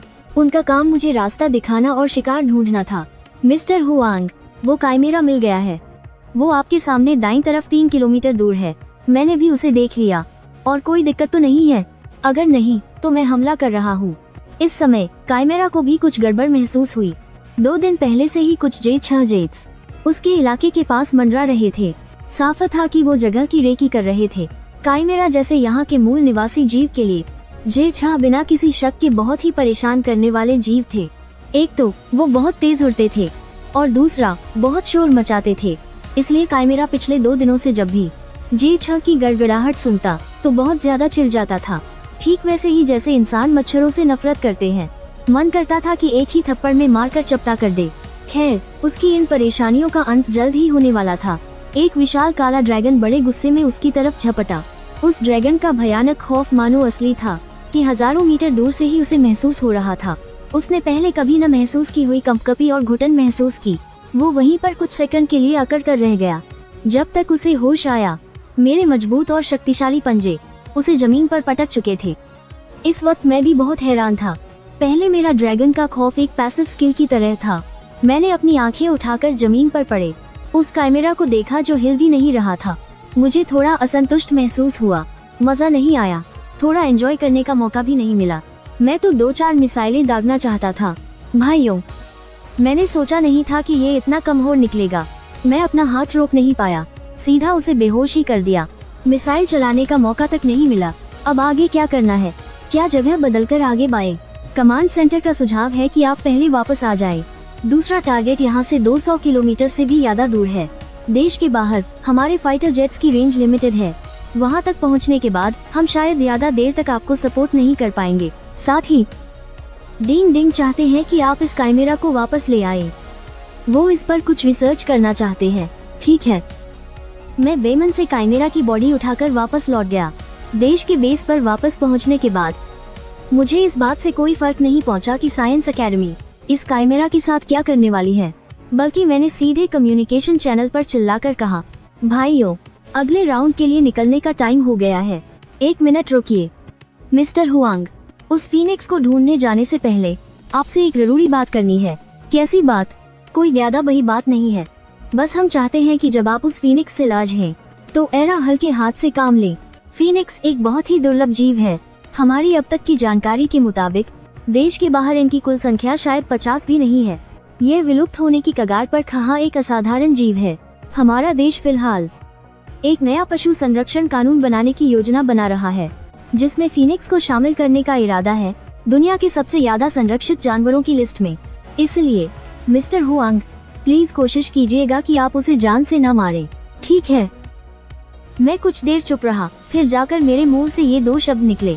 मैंने सच में नहीं सोचा था कि डिंग डिंग असल में ऐसी रिक्वेस्ट करेंगे। हमारे देश को इस दुनिया में आए हुए अभी सिर्फ आधा साल ही हुआ है। मैं जानवरों की रक्षा के बारे में सोचने लगा हूँ, खाद्य श्रृंखला की रक्षा करने के बारे में। शायद इसी को एक महान शक्ति का अंदाज कहते हैं। फीनिक्स का घोंसला एक बहुत बड़े आग के पेड़ पर बना था। जब मैं वहाँ पहुँचा, फीनिक्स अपने घोंसले में बैठकर अपने पंख संवार रहा था, लेकिन जाहिर है कि वो बहुत ज्यादा चौकन्ना था। काइमेरा से कहीं ज्यादा। उसने मुझे 10 किलोमीटर से भी ज्यादा दूर से देख लिया था और उसने फौरन मुझ पर हमला कर दिया। यह देखकर मैंने जल्दी से 2 मिसाइलें दागी। हालांकि वो उसे लगी नहीं, लेकिन इससे फीनिक्स को बहुत ज्यादा गुस्सा आ गया। उसने जोर से आग के कुछ गोले उगले। मुझे एक के बाद एक कई गोले लगे, यहाँ तक कि मैंने अपना मुंह खोलकर एक आग का गोला निगल भी लिया। फिर भी मुझे कुछ नहीं हुआ। यह नज़ारा देखकर सिर्फ फीनिक्स ही नहीं डरा, बल्कि मुझे खुद अपने ड्रैगन होने पर शक होने लगा। लगता है शिक्षाविद डिंग ने सही कहा था। मैं अपनी ताकत के बारे में बहुत कम जानता हूँ। एक गहरी सांस लेने के बाद मैंने भी खुलकर लड़ना शुरू कर दिया। मैंने अपनी पूरी ड्रैगन वाली ताकत का इस्तेमाल किया और मैं गुस्से में फीनिक्स की तरफ बढ़ा। लेकिन फीनिक्स भी आखिरकार लेवल 6 का एक असाधारण जीव है। अपनी रफ्तार और दूर से जादू करने की क्षमता के दम पर लड़ाई में उसी का पलड़ा भारी था। लेकिन मुझे भी कोई जल्दी नहीं थी, क्योंकि मैं समझ गया था कि डिंग जुएवेन ने फीनिक्स को ही क्यों चुना, मेरे दूसरे चैलेंज के लक्ष्य के तौर पर। सच कहूँ तो रफ्तार के मामले में मुझे कोई बढ़त हासिल नहीं थी। नतीजा सिर्फ एक तरफा पिटाई और हार ही होता। लेकिन इससे मुझे गुस्सा भी आएगा और मैं भड़क भी जाऊंगा, और इस तरह काले ड्रैगन के शरीर के अंदर उसके खून में छिपी ताकत जाग जाएगी। जैसे जैसे लड़ाई तेज होती गई, मेरे शरीर पर जख्म भी बढ़ते गए, लेकिन इसका मेरी हालत पर कोई असर नहीं हुआ, बल्कि मैं और भी ज्यादा उत्साहित होता गया और ज्यादा मजा आने लगा इस क्रूर लड़ाई में बिना किसी ध्यान भटकाए। मुझे लग रहा है कि मेरी इंसानी आत्मा आखिरकार इस विशाल ड्रैगन के शरीर के साथ सही मायनों में पूरी तरह मिल गई है। ब्लैक ड्रैगन, वो पैदा ही लड़ने के लिए होते हैं। मैं बादशाह हूँ। मैंने धीमी आवाज में गुर्राया, जैसे कोई ऐलान कर रहा हो या फिर जैसे खुद से ही बात कर रहा हूँ। इस समय तक फीनिक्स पूरी तरह से घबरा चुका था। ऐसा मंजर उसने पहले कभी नहीं देखा था। कोई ड्रैगन लड़ते लड़ते इतना अजीब कैसे हो सकता है, और इतना ज्यादा खौफनाक? यह तो बेचारे पंछी की जान ही ले लेगा। इस समय फीनिक्स ने पीछे हटने का मन बना लिया था। उसने रफ्तार बढ़ाई और मेरे बगल से गुजर गया। वह लड़ाई से बचना चाहता था, लेकिन अचानक ड्रैगन की शक्ति का आभा मंडल, जिसकी तीव्रता अब तक स्थिर थी, उसमें अचानक एक बदलाव आया। एक अनजानी शक्ति तेजी से बाहर निकली। हवा में अचानक एक विशाल बिजली कौंधी और फीनिक्स को सीधे कुछ पलों के लिए सुन्न कर दिया। मैंने मौके का फायदा उठाते हुए अपनी पूंछ से उसे कसकर जकड़ लिया। फिर मैंने अपना मुंह एक तरफ घुमाया और मेरे नुकीले दांतों ने बड़ी आसानी से फीनिक्स के शरीर को चीर दिया। सुनहरे रंग का खून बाहर बहने लगा। उसके तुरंत बाद एक दर्दनाक चीख सुनाई दी। उसी समय इस बड़ी लड़ाई को शिया साइंस अकादमी और सेना भी देख रही थी। उन्होंने तो बड़ी कीमत चुकाकर बहुत सारे आधुनिक ड्रोन्स का इस्तेमाल किया था और पूरी लड़ाई को लाइव स्ट्रीम किया था। जब उन्होंने ब्लैक ड्रैगन को मुश्किल में देखा, फिर उसका लड़ने का जोश बढ़ते हुए देखा और आखिर में उसे खूंखार होकर बाजी पलटते देखा, तो सभी का दिल किसी रोलर कोस्टर की तरह ऊपर नीचे हो रहा था। कमांडर गु सोंग मिन ने उत्साहित होते हुए कहा, वाकई लड़ाई ही विशाल ड्रैगन को विकसित होने और जागृत होने का सबसे तेज तरीका है। मुझे यकीन है कि ज्यादा समय नहीं लगेगा जब मिस्टर हुआंग ब्लैक ड्रैगन के शरीर पर पूरी तरह से काबू पा लेंगे। यह सुनकर सभी लोग बहुत उत्साहित थे। सिर्फ डिंग शुएवेन ही थे जो चिंता में अपनी भौहें सिकोड़े हुए थे। उसे असल में कोई हैरानी नहीं हुई। उसे अब इस बात की ज्यादा चिंता है कि जैसे जैसे ब्लैक ड्रैगन के अंदर की शक्तियां जाग रही हैं, मिस्टर हुआंग की इंसानी मानसिकता में कोई बदलाव आएगा या नहीं। कहीं ब्लैक ड्रैगन का स्वभाव उसकी इंसानियत पर हावी न हो जाए। यह एक ऐसी बात है जिस पर उन्हें ध्यान देना ही होगा। उस वक्त मैं अभी एक जंग जीतकर लौटा था, तो मैंने देखा कि ल्यू वेहान एक औरत के साथ मेरा इंतजार कर रहा था। उसने कहा कि वह एक साइकोलॉजिस्ट है और मेरी काउंसलिंग करना चाहती है। पहले तो मैंने मना कर दिया, लेकिन उन लोगों के जोर देने पर मैं टिक नहीं पाया। और फिर यह औरत बहुत ज्यादा जवान और खूबसूरत थी। वह किसी भी तरह से एक प्रोफेशनल साइकोलॉजिस्ट नहीं लग रही थी, बल्कि ऐसा लग रहा था जैसे वह मुझसे शादी के लिए मिलने आई हो, जैसे उसने मेरे मन की बात पढ़ ली हो। उस औरत ने भी बेझिझक इस बात को मान लिया। सही कहा मिस्टर हुआंग, आपकी काउंसलर होने के साथ साथ मैं सच में उन लड़कियों में से एक हूँ जिनसे आप शादी के लिए मिल रहे हैं। मुझे बेवजह थोड़ा अजीब लगा। मैंने ल्यू वेहान की तरफ मुड़कर कहा, ल्यू भाई, क्या हम किसी और को बुला सकते हैं? मुझे नहीं लगता कि इस लेडी के साथ मेरी ज्यादा बनेगी। लेकिन इससे पहले कि ल्यू वेहान कुछ कह पाता, वह औरत फिर से बोल पड़ी, मिस्टर हुआंग, हमारी तो पहली मुलाकात है। आप इस नतीजे पर कैसे पहुंच गए? क्या आपको ऐसा लगता है कि जो औरत जितनी ज्यादा खूबसूरत होती है, वो उतनी ही ज्यादा आत्मविश्वासी, उतनी ही ज्यादा तेज तर्रार और उसे संभालना और काबू करना उतना ही मुश्किल होता है? इसीलिए आपके मन में यह ख्याल आया और आपने मुझसे दूर रहने का फैसला किया। तुम्हें यह कैसे पता? मेरे मुंह से अचानक निकल गया। हे मिस्टर हुआंग, मैंने आपकी फाइल पढ़ी है। उसे देखकर पता चलता है कि आप थोड़े मर्दवादी सोच के इंसान हैं। खासकर एक विशाल ड्रैगन बनने के बाद आपकी यह सोच और भी ज्यादा बढ़ गई होगी, है ना मॉडल? मैं कुछ देर तक चुप रहा। फिर मैंने मुड़कर ल्यू वेहान की तरफ देखा, जैसे कह रहा हूँ, देखो, ये औरत वाकई मेरे टाइप की नहीं है। उसे पता है कि मैं मर्दों वाली सोच रखता हूँ, फिर भी मुझे इस तरह उकसा रही है। इसका लेवल बहुत ज्यादा है। मैं यकीनन इसका मुकाबला नहीं कर सकता। मिस्टर हुआंग, आप गलत मत समझिए। आपकी ब्लाइंड डेट पार्टनर बनने से पहले मेरा असली काम दरअसल है आपकी साइकोलॉजिस्ट बनना। प्लीज मेरे प्रोफेशनल रवैये पर यकीन कीजिए। मुझे थोड़ा समय दीजिए। मैंने थोड़ा सोचा। ठीक है, एक जेंटलमैन होने के नाते मैं आपको 3 मिनट का समय देता हूँ। वो औरत मुस्कुराई और एक नोटबुक निकाली। मिस्टर हुआंग, अगर मेरा अंदाजा सही है तो आप इस वक्त मानसिक और शारीरिक दोनों ही तौर पर इंसानी औरतों में अपनी दिलचस्पी खो चुके हैं, है ना? मैं अपनी पूंछ हिलाते हुए काफी देर तक चुप रहा। आखिरकार मैंने सच कह ही दिया। ठीक है, मानता हूँ कि पार्टनर चुनने और खूबसूरती को लेकर मेरी पसंद में कुछ गड़बड़ हो गई है। पहले मुझे भी खूबसूरत औरतों की तारीफ करना अच्छा लगता था, लेकिन एक विशाल ड्रैगन बनने के बाद मेरी मुलाकात एक बिल्कुल परफेक्ट परी से भी हुई थी, पर मेरे मन में उसके लिए जरा भी अच्छी फीलिंग या उसे पाने की इच्छा नहीं जागी, बल्कि उसके बजाय बाद में मैं एक मादा ड्रैगन से मिला, जिसने मुझे एक ड्रैगन के तौर पर पूरी तरह से एक्साइटेड कर दिया। मिस्टर हुआंग, आपकी ये हालत असल में बिल्कुल भी अजीब नहीं है। मैं आपको एक सबसे आसान एग्जाम्पल देती हूँ। बहुत से लोगों को बिल्लियाँ पसंद होती हैं, पर चाहे वे कितनी भी सुंदर और प्यारी क्यों न हो, जब तक कि वे कैट गर्ल में न बदल जाए, मेरा यकीन है कि कोई भी उनके लिए सेक्सुअली अट्रैक्टेड महसूस नहीं करेगा, है ना? मैं कुछ देर तक हिचकिचाया और आखिर में मैं अपने दिल के खिलाफ जाकर ये नहीं कह सका कि मैं कर सकता हूँ, पर अगर ऐसा है तो आप लोगों ने मेरे लिए ब्लाइंड डेट क्यों अरेंज की? मेरी जो हालत है अभी, शायद ही कोई मुझे सच्चे दिल से पसंद करेगा। बात तो सही है, दूसरों का तो मुझे पता नहीं, लेकिन जहाँ तक मेरी बात है, मैं अभी मिस्टर हुआंग को पसंद नहीं कर सकती। यह बात सुनकर मुझे थोड़ा गुस्सा तो आया। बहुत खूब लड़की, तुमने आखिर मेरा ध्यान खींच ही लिया। मैंने अपना सिर ऊपर उठाया, उसे घमंड भरी नजरों से देखते हुए अपनी खतरनाक आंखों से उसे घूरने लगा। इस वक्त वो लड़की थोड़ी घबराई हुई तो थी, लेकिन फिर भी खुद को शांत दिखाते हुए बोली, ये तो बहुत अच्छी बात है मिस्टर हुआंग। मेरा नाम गाओ यिंग है, आप मुझे जरूर याद रखेंगे, है ना? ऐसा जरूरी नहीं है। मुझे अचानक लगा कि एक लड़की को डराना कितना बेकार है, इसलिए मैं फिर से लेट गया और आंखें बंद करके ऊँघने लगा। अगर तुम्हारा परफॉर्मेंस बस यही है तो मुझे अफसोस है। आखिर में मुझे तुम्हें बदलना ही पड़ेगा। कितना घटिया और अकड़ू इंसान है। जाने दो, इन जैसे लड़कों को तो पुचकारना पड़ता है, उसकी हाँ में हाँ मिलाने से ही वो काबू में आएगा। हिम्मत रखो गाओ यिंग, खुद पर यकीन रखो, तुम जरूर ड्रैगन को काबू करने वाली मास्टर बनोगी, एक ड्रैगन राइडर। मिस्टर वांग, असल में मैं इस बात से बिल्कुल सहमत नहीं हूँ कि रिसर्च टीम ने आपके लिए एक गर्लफ्रेंड का इंतजाम किया है।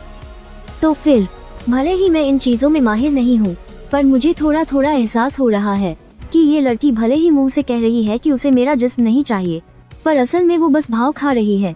मैं इतनी आसानी से उसके झांसे में कैसे आ सकता हूँ? लेफ्टिनेंट कर्नल लियू, क्या हमारी रिसर्च टीम मिस्टर हुआंग को एक सिलिकॉन ड्रैगन की पहचान देने का प्लान बना रही है?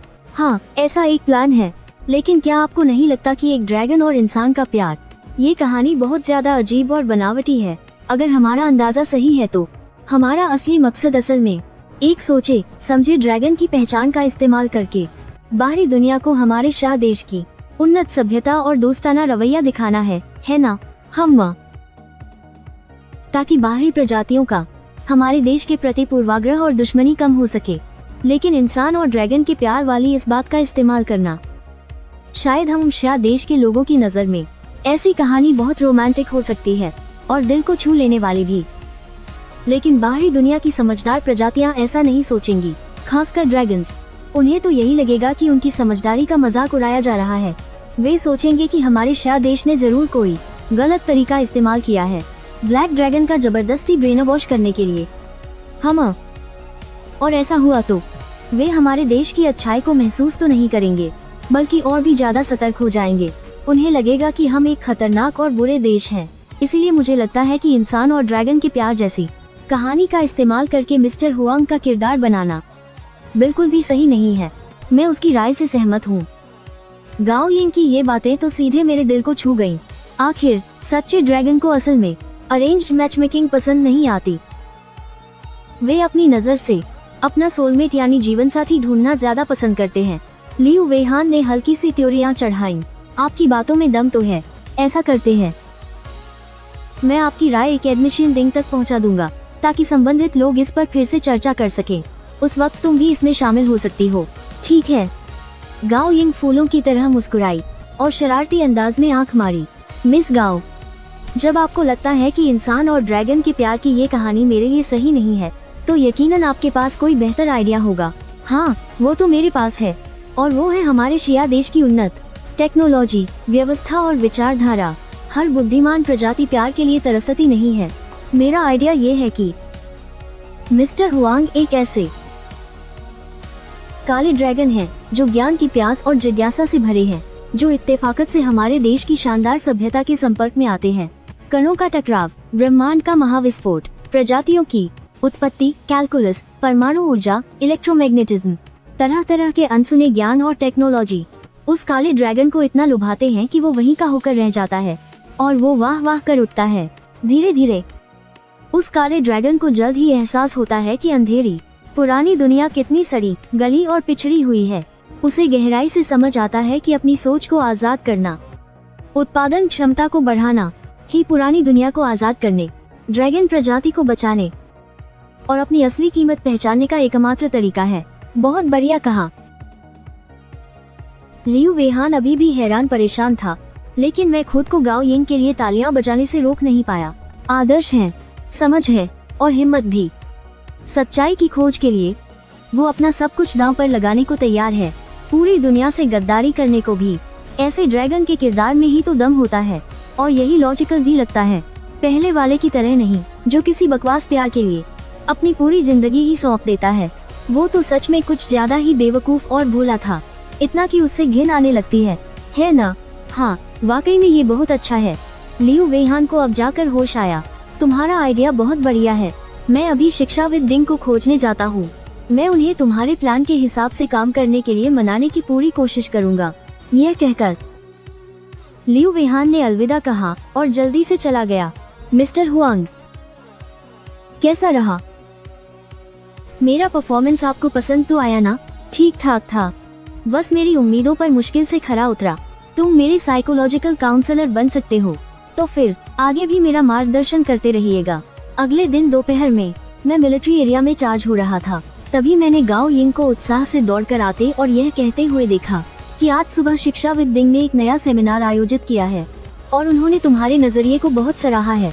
उन्होंने एक नई स्क्रिप्ट बनाने का फैसला किया है और शुरुआती चर्चा के बाद जो स्क्रिप्ट बनी है वो एक ऐसे विशाल ड्रैगन के बारे में है जिसे एक दुष्ट देवता ने शाप दिया है। अपने शरीर और आत्मा पर हो रहे अत्याचार को सहन न कर पाने की वजह से एक दिन वो घबराहट में जया देश के हवाई क्षेत्र में घुस आया। सुरक्षा कारणों से हमारे देश ने सीधे मिसाइल दागकर उसे नीचे गिरा दिया और उसे हिरासत में ले लिया गया। इसके बाद एक लंबा और धीरे धीरे बदलाव लाने का प्रोसेस है। जब ड्रैगन हमारे जया देश के हर पहलू को गहराई से समझ जाएगा तो उसके दिल में लगातार भावनाएं जमा होती रहेंगी। आखिर में छोटी छोटी बातें मिलकर एक बड़ा बदलाव लाएंगी। उसकी सोच जागने लगेगी। वो अपनी किस्मत को चुनौती देने और उसे बदलने का फैसला करेगा और इतिहास का पहला ड्रैगन क्रांतिकारी बन जाएगा। यह सुनकर मुझे ये काफी सही लगा, काफी लॉजिकल भी। कम से कम ये इंसान और ड्रैगन के प्यार से तो ज्यादा भरोसेमंद है, इसलिए मैं मान गया। रिसर्च टीम की काम करने की रफ्तार बहुत तेज है। गाओ यिंग के वापस जाकर रिपोर्ट करने के बाद दोपहर में ही उन्होंने लोगों को भेजकर इस सीन की शूटिंग करवा ली। फिर बहुत जल्द सीसीटीवी ने खबर चलाई कि एक काला ड्रैगन गलती से हमारे देश के हवाई क्षेत्र में घुस आया है और बार बार चेतावनी देने के बावजूद कोई असर न होने पर उसे मार गिराया गया। जैसे ही यह खबर प्रसारित हुई, इंटरनेट पर तुरंत ही एक बड़ी सनसनी मच गई।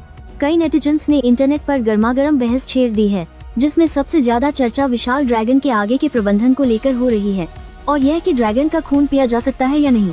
कुछ लोगों का मानना है कि ड्रैगन के खून और मांस में शक्तिशाली जीवन ऊर्जा होती है जो हमारे देश के लोगों के जीन को प्रभावी ढंग से सुधार और मजबूत कर सकता है।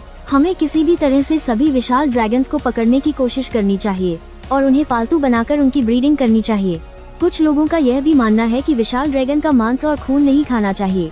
सरकार झूठ नहीं बोलेगी, लेकिन ज्यादातर लोग अभी भी मानते हैं कि यह बस सरकार की सच्चाई छिपाने की एक कोशिश है। आखिरकार विदेश में ड्रैगन का खून पीने और ड्रैगन ब्लड वॉरियर बनने के मामले सामने आए हैं और सरकार की यह घोषणा करने की वजह कि ड्रैगन का खून नहीं पिया जा सकता सिर्फ यह है कि यह चीज बहुत दुर्लभ है और इसका आनंद केवल शक्तिशाली और प्रभावशाली लोग ही ले सकते हैं। अगर हम जैसे आम लोगों की भी इस पर नजर पड़ गई तो फिर मामला कैसे संभलेगा? और अगर आप चाहते हैं कि हर कोई यह माने कि ड्रैगन का खून जहरीला है, तो सबसे अच्छा तरीका यह है कि देश इस काले ड्रैगन को बाहर निकाले और देश के सभी बड़े शहरों में इसका एक चक्कर लगवाए, एक प्रदर्शनी आयोजित करे। हम आम लोगों को इसे करीब से देखने और इस पर प्रयोग करने की इजाजत दी जाए। आंखों देखी बात ही सच होती है। केवल इसी तरह से हर किसी के संदेह को दूर किया जा सकता है। उस समय चर्चा की आवाजें और तेज होती गईं। यहाँ तक कि कई लोगों ने बड़े बड़े वीडियो के नीचे कमेंट करना शुरू कर दिया कि सरकार को काले ड्रैगन को बाहर निकालकर घुमाना चाहिए और इस बात को ज्यादातर लोगों का समर्थन मिला। जल्द ही यह सभी वीडियो के कमेंट सेक्शन में टॉप पर पहुंच गया और एक बेकाबू ट्रेंड की ओर बढ़ने लगा। उसी समय दक्षिण पश्चिम सीमा पर एक अनजान छोटी पहाड़ी पर एक ऐसी बातचीत हो रही थी जिसके न जाने कितने दौर हो चुके थे। व्यापारिक बातचीत भी चल रही थी। मैडम होंग, 50 किलो सोना, 1 लीटर ड्रैगन के खून के लिए यह कीमत सच में बहुत ज्यादा है। हमारे देश में सोने पर इस समय बहुत सख्त निगरानी है। कुछ 100 किलो सोना बाहर ले जाना बहुत मुश्किल है। आप भी नहीं चाहेंगे कि हमारे सौदा सिर्फ एक ही बार हो सकता है ना? मुझे कोई परवाह नहीं, ये सब बेकार की बातें मत करो। मुझे सिर्फ सोना चाहिए। मुझे बेवकूफ समझने की गलती मत करना। इतना भंगा सौदा करने वाले तुम लोगों का जरूर कोई सरकारी कनेक्शन है। अब मैं भी समझ गई हूँ। तुम जैसे छोटे मोटे लोगों से बहस करने के बजाय मैं सीधे जयादेश की सरकार से ही बात करूंगी। उनके पास हारों टन सोना जमा नहीं है क्या? क्या पता अगर मेरा रवैया थोड़ा अच्छा रहा तो मैं पहली ऐसी ड्रैगन बन जाऊंगी जो खुद से जयादेश के साथ सहयोग करेगी। ड्रैगन का खून खरीदने के लिए भारी कीमत चुकाने की बात है। ऐसा नहीं है कि वो लोग ये नहीं कर सकते। जयादेश के वे कुछ लोग एक दूसरे को देखने लगे। उन्होंने कभी नहीं सोचा था कि वो ऐसी बातें कहेगी। कई देर बाद उनके लीडर ने बड़ी सावधानी से कहा, लेकिन अगर सच में ऐसा हुआ तो मिस होंग, क्या आपको धोखा मिलने का डर नहीं है? आपको पता होना चाहिए कि जयादेश की सरकार की साख कुछ खास अच्छी नहीं है। वो तो अपने ही नागरिकों के देश में आने जाने की आज़ादी और उनकी जाए दौलत पर भी पाबंदी लगा देते हैं। लगता है हम ड्रैगन्स की साख भी कुछ खास अच्छी नहीं है ना? तो फिर तुम लोग मुझसे धोखा खाने से क्यों नहीं डरते? वजह बस ये है कि आयदा बहुत बड़ा है और तुम लोग ये छातरा उठाने को तैयार हो। उसकी बातें सुनकर जयादेश के वे लोग कुछ बोल नहीं पाए। उन्हें मानना पाजा कि मिस हॉर्न की बातों में दम था। अगर वो लालच में अंधे नहीं हुए होते और तात और लंबी उम्र के लालच में न पड़े होते तो वो अपनी जान खतरे में डालकर एक ताकतवर लाल ड्रैगन के इतने करीब क्यों आते? भले ही ये लाल ड्रैगन बाकी ड्रैगन से अलग थी। शायद वो इंसानों की दुनिया में कई लंबे समय तक रही थी, इसलिए वो कुछ नियमों और तर्क की बात करती थी, वरना उसके मन में खुद से इंसानों को अपना खून बेचने का ऐसा अजीब ख्याल नहीं आता। लेकिन इंसानों को समझने की वजह से ही इस लाल ड्रैगन को बेवकूफ बनाना बहुत मुश्किल था। कुछ लोगों ने अपनी पूरी जान लगा दी, तब जाकर बड़ी मुश्किल से 100 किलो सोने के बदले 1 लीटर ड्रैगन की खून का सौदा 51 लीटर तक कर पाए। इससे और ज्यादा पर लाल ड्रैगन किसी भी कीमत पर मानने को तैयार नहीं था। उसके कहने के मुताबिक यह तो सिर्फ इसलिए था क्योंकि सब वॉकिन के भक्त थे।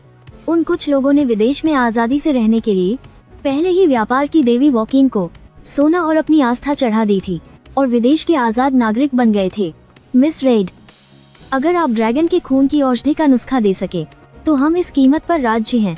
एक विशाल ड्रैगन से ड्रैगन के खून की औषधि का नुस्खा मांगना, तुम लोगों के दिमाग में यह ख्याल आया भी कैसे?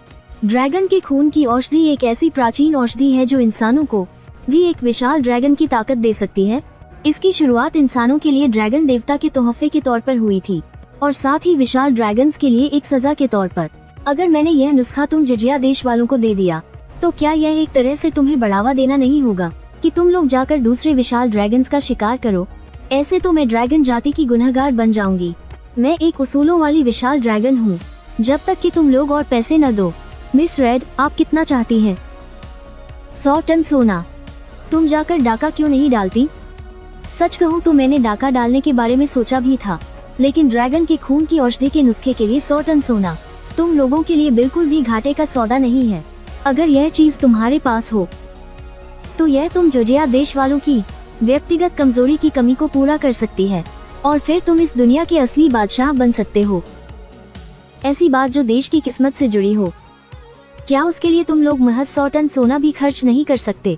हम अब जयादेश के भगोड़े हैं, घर होते हुए भी हम वापस नहीं जा सकते। 100 टन सोना तो छोड़ो, हम तो 10 करोड़ टन भी नहीं दे सकते। तुम लोग नहीं दे सकते तो अपने पीछे बैठे लोगों से दिलवा दो, बस हो गया। यह मत सोचना कि मुझे पता नहीं है कि तुम जैसे तथाकथित भगोड़े, यकीनन इसका जयादेश की सरकार के साथ गहरा नाता है। हो सकता है पर्दे के पीछे इसे सरकारी सहमति और मौन स्वीकृति भी मिली हो, वरना तुम्हारे जयादेश की इतनी उन्नत और अद्भुत टेक्नोलॉजी और संगठनात्मक प्रबंधन क्षमताओं को देखते हुए अगर तुम लोग सच में ठान लो तो क्या तुम जैसे घुसपैठियों को काबू में नहीं कर सकते? मिस होंग, लगता है आप हमारे जयादेश के बारे में काफी कुछ जानती हैं। हालांकि वो भी जानता था कि जयादेश के अंदर के हालात बाहरी दुनिया से ज्यादा समय तक छिपाए नहीं जा सकते, लेकिन ड्रैगन आखिरकार ऐसे जीव होते हैं जिनमें सामाजिकता की बहुत कमी होती है। खबरों के मामले में वे कभी भी बहुत जानकार नहीं रहे हैं। और मेरे सामने यह लाल ड्रैगन जुरन इतनी अच्छी तरह से सब कुछ जानती है। यह बात थोड़ी हैरान करने वाली थी, यह तो जाहिर है। आखिरकार तुम जजिया देश वाले अमीर जो हो और हमारी इस दुनिया में इतिहास की सबसे शक्तिशाली बाहरी प्रजाति भी हो। तुम्हारे आने से तो देवताओं का भी चैन छिन गया है। मैं एक अकेली और तन्हा ड्रैगन हूँ और मुझमें खतरे को भांपने की समझ बहुत ज्यादा है। इसलिए मैं तुम्हारे जजिया देश पर खास ध्यान दूंगी और उसके बारे में जानकारी रखूंगी। यह तो बहुत मामूली बात है ना मिस होंग? आपकी मांग पर मैं खुद फैसला नहीं कर सकता। मुझे वापस जाकर अपने से बड़े अधिकारियों से बात करनी होगी, तभी मैं आपको कोई जवाब दे पाऊंगा। ठीक है, लेकिन तुम सिर्फ अकेले वापस जा सकते हो और मैं तुम्हें सिर्फ 4 घंटे का समय दूंगी। सूरज ढलने से पहले मुझे जवाब मिलना ही चाहिए, वरना मैं तुम्हारे इन दोनों साथियों को मार डालूंगी। हालांकि हम ड्रैगन अक्सर अपनी बात से मुकर जाते हैं, लेकिन इस बार मैं बिल्कुल सच कह रही हूँ। 2 घंटे बाद, अब सिर्फ 3 घंटे बचे हैं। क्या लाओ झांग समय पर वापस आ पाएगा? वो यकीनन वापस आ जाएगा। मैं लाओ झांग को जानता हूँ, वो बहुत वफादार आदमी है। लीडर का सरनेम झांग है। पहले वो एक अमीर बाप का बेटा था। वह काफी पहुंच और हिम्मत वाला है। उसे उनकी इस अवैध घुसपैठ वाले संगठन का मुख्य संस्थापक माना जा सकता है।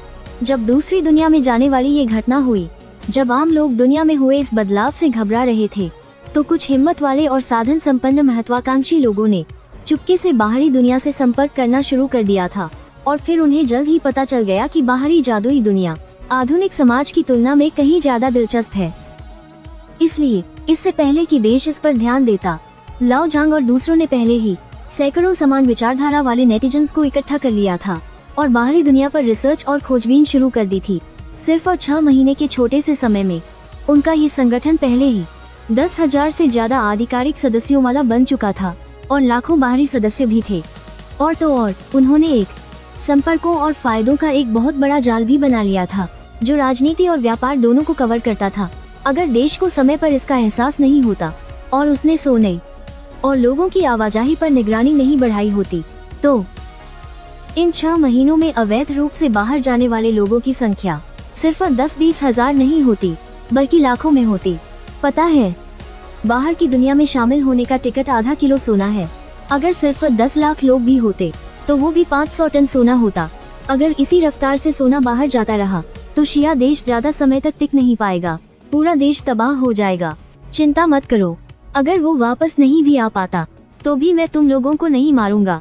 जैसा कि तुम शिया देश के लोग कहते हो, दुनिया में सबसे कीमती चीज क्या है? टैलेंट। टैलेंट ही सबसे कीमती संसाधन है। बस टैलेंट होना चाहिए, दौलत और कामयाबी अपने आप आ जाती है। सब कुछ दांव पर लगाकर बाहरी दुनिया में आने की हिम्मत करना, तो यकीनन तुम लोगों की काबिलियत और आपकी समझ काफी अच्छी होनी चाहिए। तुम्हें मारना अफसोस की बात होगी। इससे अच्छा तो तुम मेरे गुलाम बनकर यहीं रह जाओ। दोनों ने एक दूसरे की तरफ देखा। वे समझ नहीं पा रहे थे कि मिस होंग क्यों अचानक ऐसी बातें कह रही हैं। सुनने में ऐसा लग रहा था जैसे वो उनका दिल जीतना चाहती हैं। सच कहूँ तो मुझे तुम्हारा जया देश बहुत पसंद है, खासकर तुम्हारी सभ्यता। तुम्हारा जजिया देश असल में सिर्फ एक देश नहीं है, बल्कि एक देश के भेष में छिपी हुई डरावनी सभ्यता है। देखने में तो शांत लगती है, किसी को कोई नुकसान न पहुंचाने वाली, पर असल में इसके अंदर बहुत ताकतवर आक्रामकता और सबको अपने जैसा बनाने की क्षमता है। मुझ जैसा ड्रैगन भी, जो हजारों सालों से जिंदा है, तुम्हारे जिया देश के लोगों की सभ्यता के संपर्क में आने के बाद खुद को उसकी तरफ खींचने से रोक नहीं पाता। जाहिर है, तुम्हारी सभ्यता का इतिहास सिर्फ कुछ हजार साल पुराना है, कुछ बूढ़े ड्रैगन्स की उम्र से भी कम, पर इसके अंदर की चीजें और बारीकियां हमसे कहीं ज्यादा हैं। हम ड्रैगन्स के लाखों साल के इतिहास से भी ज्यादा समृद्ध हैं और ज्यादा दिलचस्प भी। हाँ, ये भी है कि इसकी मुख्य वजह यह भी है कि हमारी ये दुनिया बहुत अंधेरी है और बहुत उबाऊ भी। भगवान ही सब कुछ नियंत्रित करते हैं। युद्ध और अराजकता ही यहाँ का नियम है। तुम जिजिया देश के लोगों का यहाँ आना, सच कहूँ तो मुझे अच्छा लगा। आखिरकार ठहरे हुए पानी जैसी इस सड़ी हुई दुनिया को वाकई कुछ नई चीजों की जरूरत है। इसे एक असली प्रलय की जरूरत है, ताकि एक नई व्यवस्था बनाई जा सके। दूसरी तरफ इस वक्त मैं पूरे रास्ते मरने का नाटक कर रहा था। सेना मुझे एक बड़े ट्रक में बेस पर वापस ले जा रही थी। पूरे रास्ते एक प्रोफेशनल कैमरा टीम मेरे पीछे थी। वो कुछ तस्वीरें खींच रहे थे ताकि बाहर प्रचार कर सके, ताकि इस बात की चर्चा बनी रहे कि एक ड्रैगन ने गैरकानूनी तरीके से हमारे देश में घुसपैठ की और उसे न्यायपूर्वक मार गिराया गया। और मुझे लगता है कि मैं पहला ऐसा ड्रैगन बनूंगा जिसे लाइव दिखाया जाएगा। डायरेक्टर की टीम जजिया देश की सेंट्रल टीवी के साथ मिलकर काम करने का प्लान बना रही है। एक विशाल ड्रैगन की दुनिया में शो बनाते हैं। इसका मुख्य उद्देश्य भी आम जनता की मदद करना है। विशाल ड्रैगन जैसे इस असाधारण जीव को सही ढंग से समझना, ड्रैगन का मांस खाने की इच्छा रखने वाले लोगों की सोच को सही करना और ड्रैगन के खून के बारे में गलत विचारों को दूर करना। उसी समय जजिया एकेडमी की भूमिगत रिसर्च लैब में एक बंद शांत कमरे के अंदर कायल ने भी टीवी पर देखा कि काले ड्रैगन को मिसाइल से मारकर पकड़ लिया गया है। काले ड्रैगन जैसा शारीरिक रूप से ताकतवर जीव भी बुरी तरह से घायल हो गया था। कायल कल्पना भी नहीं कर सकता था कि अगर उस समय उसे एक मिसाइल लग जाती तो क्या होता। कायल को लगा कि शायद उसे सच में भौतिकी पढ़ने की जरूरत है। आखिरकार जैसा कि जया के लोगों की किताबों में कहा गया है, खुद को जानो, दुश्मन को जानो, तभी तुम 100 लड़ाइयाँ जीत सकते हो। केवल जरिया साम्राज्य के सभ्यता और दुनिया के मूल को अच्छी तरह समझकर ही उसे हराकर मिटाया जा सकता है। लेकिन जब भी उसके मन में ऐसा ख्याल आता, उसके अवचेतन मन में तुरंत एक मजबूत विरोध पैदा हो जाता। वह जानता था कि यह उसके स्वामी की ओर से एक चेतावनी थी और यह उसे बचाने का स्वामी का तरीका भी था। असल में शुरू में कायल को जया के लोगों की हर चीज से नफरत थी, चाहे वह उनकी लिखाई हो, भाषा हो या टेक्नोलॉजी। हर चीज उस देवदूत को सतर्क और घृणित महसूस कराती थी। लेकिन पता नहीं क्यों, जैसे जैसे समय बीतता गया, उसके मन का विरोध और घृणा कमजोर होती गई और वह खुद को जिया साम्राज्य के बारे में जानने से नहीं रोक सका। और इसी दिन तात्वर काले ड्रैगन को भी मार गिराए जाते देखकर कायल जुद को और रोक नहीं पाया। पहले तो उसने बस नाम के लिए जुद को दिलासा दिया कि यह तो स्वामी का ही सौंपा हुआ काम था। इसके बाद उसने भूखे प्यासे की तरह ढेरों किताबें पढ़नी शुरू कर दी। लेकिन जैसे जैसे वह पढ़ता गया, उसका दुनिया को देखने का नजरिया लगातार हिलने लगा। अंत में वह जुद को रोक भी नहीं सका और अपने स्वामी पर फिर से विचार करने लगा। जानना होगा कि वह पहले आत्माओं के नर्क में 100 सालों तक पहरा देता था, फिर भी वह जोश से भरा हुआ था और उसकी आस्था अटूट थी। अब जजिया देश में बस कुछ महीने ही तो बन रहा है और उसकी आस्था डगमगाने लगी है। वह अकेलेपन और खालीपन से हार गया है। वह जजिया देश की संस्कृति और इतिहास से अनजाने में प्रभावित हो रहा है। हाँ, ये और बात है कि वह इसका इल्जाम जजिया देश के लोगों की नीचता पर डालता है। अगर उन्होंने उसे बिजली से दूषित न किया होता, अगर वे लगातार उसके पास किताबें न भेजते रहते और उसे लगातार महान देश का भारी उद्योग और ब्रह्मांड के रहस्य जैसे टीवी शो न दिखाते, तो वह कायल अब भी ईश्वर का सबसे भरोसेमंद देवदूत होता। कुछ दिनों बाद रिसर्च लैब की जिंदगी मेरी सोच से कहीं ज्यादा आसान थी। रोज कुछ तस्वीरें खिंचवाने में मदद करने के अलावा बाकी समय में मैं जो चाहूँ वो कर सकता था। लेकिन मेरे पास जाने के लिए कोई खास जगह भी नहीं थी, इसलिए मैं हमेशा रिसर्च इंस्टीट्यूट में ही रहता था। या तो चार्जिंग करता या फिर सोता रहता। शुक्र है कि हर रोज गाओ यिंग मुझसे बात करने आ जाती थी। हालांकि कहने को तो वह मेरी साइकोलॉजिकल काउंसलिंग करने आती थी, लेकिन मुझे हमेशा लगता था कि वह मुझसे अजीब अजीब बातें करती है। सब कुछ रोजमर्रा की जिंदगी की बहुत ही आम बातें होती थी। या फिर वह मेरे साथ न्यूज देखती थी, फोरम पढ़ती थी, मजेदार नेटिजन्स को देखती थी, या फिर हम साथ में कुछ फिल्में और टीवी सीरीज देखते थे। मैंने एक बार इस पर ऐतराज जताया था। मुझे लगा कि यह कोई असली साइकोलॉजिकल काउंसलिंग नहीं है, लेकिन गाओ यिंग ने जवाब दिया कि वह यह सब इसलिए कर रही है ताकि मैं समाज से कट न जाऊं। यह मेरे मूड को ठीक रखने के लिए, मेरे मानसिक जीवन को बेहतर बनाने के लिए और इंसानी समाज के साथ मेरे जुड़ाव और सहानुभूति को बढ़ाने के लिए है। हालांकि मुझे अब भी यह थोड़ा अजीब लगता था, लेकिन मैं उससे बहस में जीत नहीं पाया, इसलिए मैंने उसे अपनी मनमर्जी करने दी। वैसे भी मैं वाकई समाज से काफी लंबे समय से कटा हुआ था और मुझे जल्द से जल्द वापस घुलने मिलने की जरूरत भी थी। उस रात मैंने गाओ यिंग से अपना अर्थ अकाउंट लॉग इन करवाया और उससे एक आज रात चिकन डिनर वाले ग्रुप में टाइप करवाया, भाइयों मैं वापस आ गया, मेरी याद आई या नहीं? हुआंग जे, सच में तुम हो? तू तो लापता हो गया था ना, अचानक से कैसे टपक पड़ा?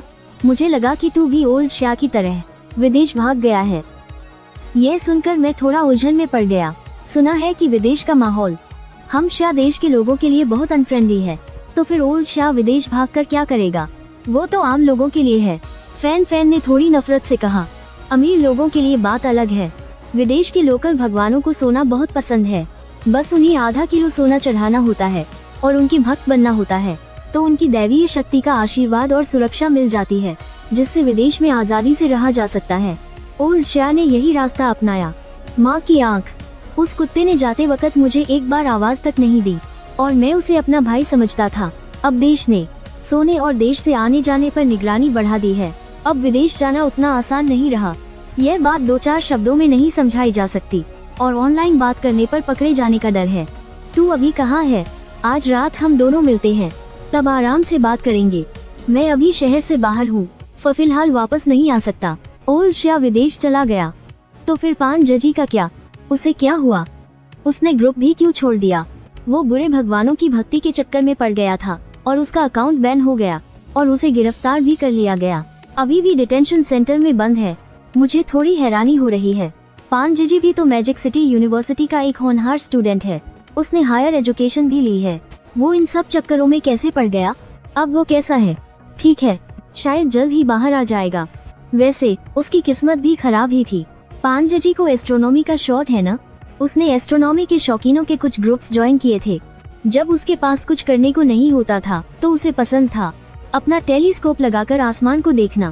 पहले तो इसमें कोई दिक्कत नहीं थी, लेकिन जब से हमारा देश इस दुनिया में आया है तब से हालात बिल्कुल बदल गए हैं। हमारे सिर के ऊपर के तारे अब वो नहीं रहे जिन्हें हम जानते थे, बल्कि वे अनजान एनर्जी बॉडीज बन गए हैं। उन्हें एक पावरफुल टेलीस्कोप से घूरने पर उनकी शक्तियों से भ्रष्ट और दूषित होने का खतरा ज्यादा होता है। पान जी एस्ट्रोनॉमी के शौकीनों के जिस ग्रुप में था, वो पूरा ग्रुप ही एक शैतानी देवता के असर में आ गया। उसने उन्हें बहकाकर इंटरनेट पर अपने धर्म का प्रचार करने के लिए उकसाया और फॉलोअर्स बनाने के लिए भी। फिर जल्दी ही संबंधित अधिकारियों को इसका पता चल गया और ग्रुप के सभी लोग गिरफ्तार कर लिए गए। अभी वे डिटेंशन सेंटर में हैं, जहां उनकी सोच को सुधारा जा रहा है। यह सुनकर मेरा मन बेवजह थोड़ा भारी हो गया। मैंने सोचा नहीं था कि मेरे अपने छोटे से सर्कल में भी इतनी सारी मुसीबतें आ गई हैं। इससे पता चलता है कि दूसरी दुनिया में आने की इस घटना का जजिया देश के समाज पर कितना बड़ा असर पड़ा होगा। ये कहना कि लोगों में दहशत का माहौल है और अंदर ही अंदर खलबली मची है, गलत नहीं होगा। वोंग जे, पिछले 6 महीनों से तू आखिर कर क्या रहा था? कुछ समय पहले पुलिस स्टेशन से भी लोग आए थे मुझसे तुम्हारे बारे में पूछने के लिए, और वे बहुत बारीकी से पूछ रहे थे। तू किसी बड़ी मुसीबत में तो नहीं पड़ गया ना? नहीं, बस ऑनलाइन प्यार के चक्कर में किसी ने मुझे धोखा दे दिया। मुझे एक अंधेरी कोठरी में बंद करके 6 महीने तक कोयला खुदवाया गया। मैंने यूं ही एक बहाना बना दिया। अरे मुझे कुछ काम है, मुझे जाना होगा। हम बाद में बात करते हैं जब फुर्सत मिले। ठीक है, तुम पहले अपना काम कर लो। अगर किसी चीज में मदद की जरूरत हो तो बेझिझक मुझे बताना। अकेले ही मत जूझते रहना। ग्रुप चैट बंद करने के बाद मैंने ध्यान दिया कि अभी जैसे किसी ने मेरा अर्थ अकाउंट जोड़ने के लिए रिक्वेस्ट भेजी थी, लेकिन गाओ यिंग ने सिर्फ पर एक नजर देखा और बिना किसी झिझक के उसे रिजेक्ट कर दिया। तुमने रिजेक्ट क्यों किया? यह मेरा अर्थ अकाउंट है ना? कम से कम मेरी राय तो ले लेनी चाहिए थी, है ना? क्योंकि यह एक स्कैमर का अकाउंट है। साफ पता चल रहा है कि यह धोखा देने के लिए है, लेकिन मैंने तो उसकी वेरिफिकेशन रिक्वेस्ट में साफ लिखा देखा कि वह प्यार की देवी फ्रेया का भक्त है। उसे प्यार की देवी के मार्गदर्शन से मेरा अकाउंट मिला है। वह मेरे साथ प्यार की देवी का आशीर्वाद लेना चाहता है ताकि हम हमेशा के लिए एक जोड़ी बन जाएं। क्योंकि उसने ऐसा कहा है, इसी से साबित होता है कि वह एक धोखेबाज है। क्योंकि प्यार की देवी फ्रेया एक स्थानीय देवी है, उसकी दैवीय शक्ति फिलहाल बिल्कुल भी हम शायद देश के लोगों को प्रभावित नहीं कर सकती। इंटरनेट पर इस तरह का बहाना बनाकर दोस्त बनाने वाले लोग 99% धोखेबाज होते हैं। यह सुनकर मुझे फिर भी थोड़ा यकीन नहीं हुआ। मुझे हमेशा लगा कि गाओ यिंग ऐसा करके मुझ पर अपना हक जमा रही है। इस औरत की नजर बहुत पहले से ही मुझ जैसे इस मासूम छोटे ड्रैगन पर है। यकीन नहीं होता तो तुम खुद देख लो।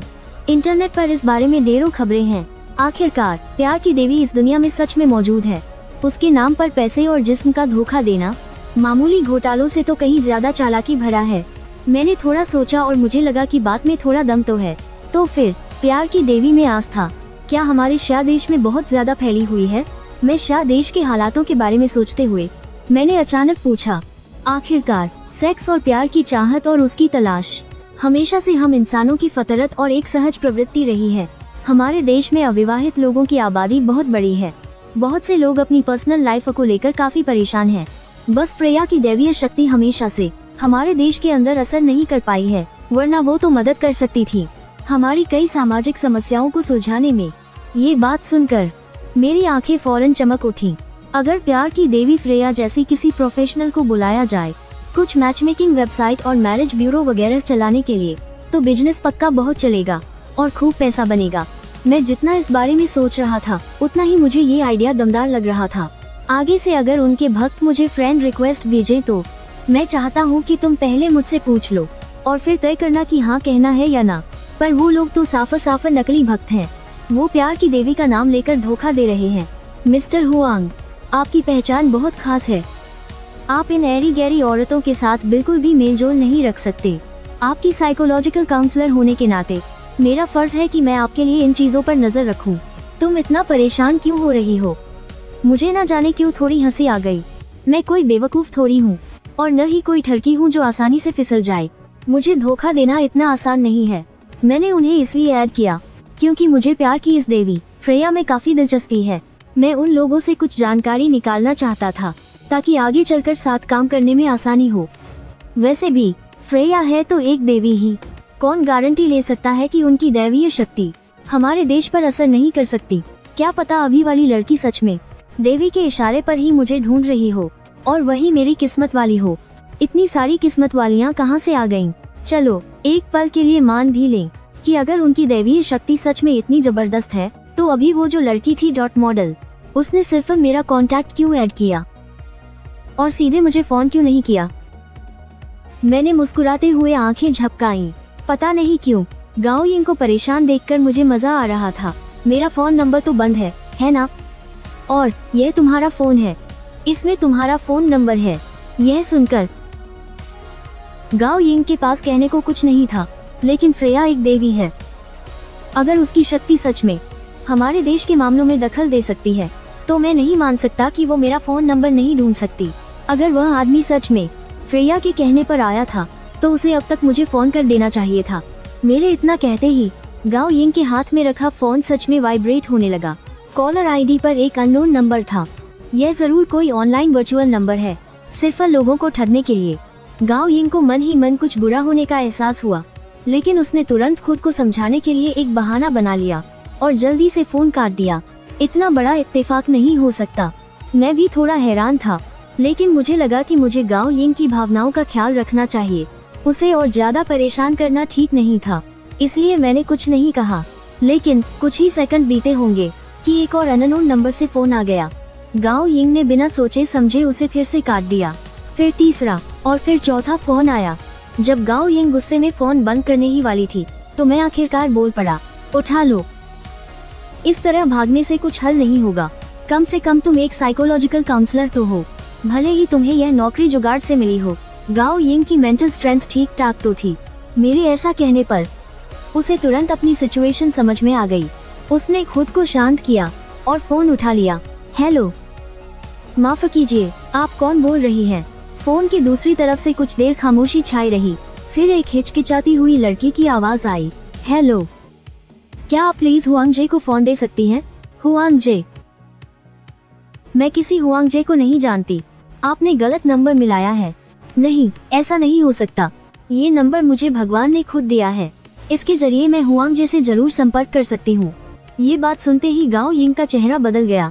उसने पास खड़े स्टाफर को इशारा किया और फिर बात को टालने के लिए कहा, भगवान, फ्रेया, तुम प्यार की देवी की भक्त हो? हाँ, बिल्कुल।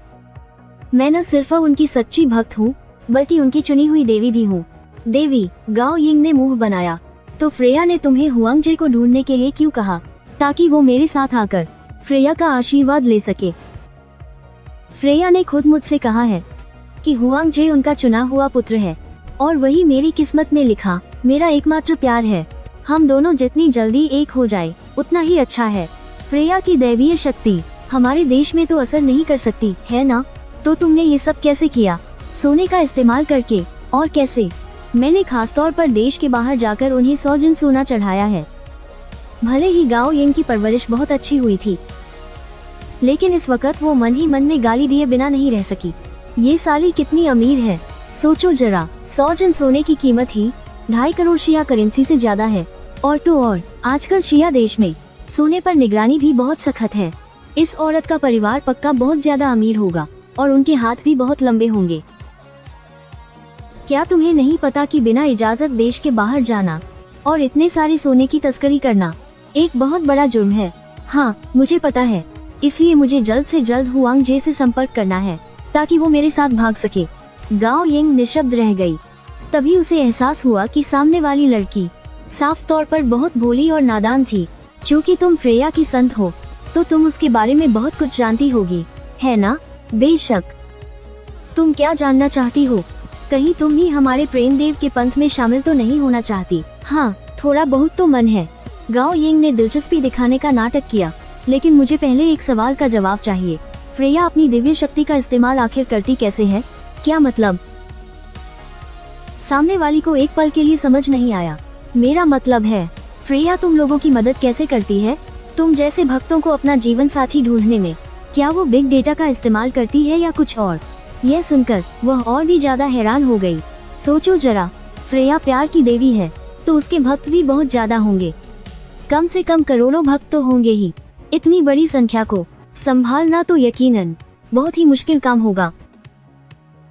इसलिए मैं बस ये जानना चाहती हूँ कि क्या उसके पास एक बहुत बड़ा डेटाबेस है और वो किसी खास एल्गोरिदम का इस्तेमाल करके बिग डेटा से जोड़ियां बनाती है। किसे पता था कि यह सुनते ही वो फौरन गुस्से से आग बबूला हो जाएगी। तुम धर्मद्रोही, तुम्हारी हिम्मत कैसे हुई फ्रेया पर सवाल उठाने और उसका अपमान करने की? मैं फ्रेया से तुम्हारे इन अपमानजनक शब्दों की शिकायत जरूर करूंगी ताकि वो तुम्हें जिंदगी भर कुंवारी रहने का श्राप दे और जिंदगी भर तुम्हें धोखेबाज मर्द ही मिले। अरे बाप रे, इतना जहरीला श्राप!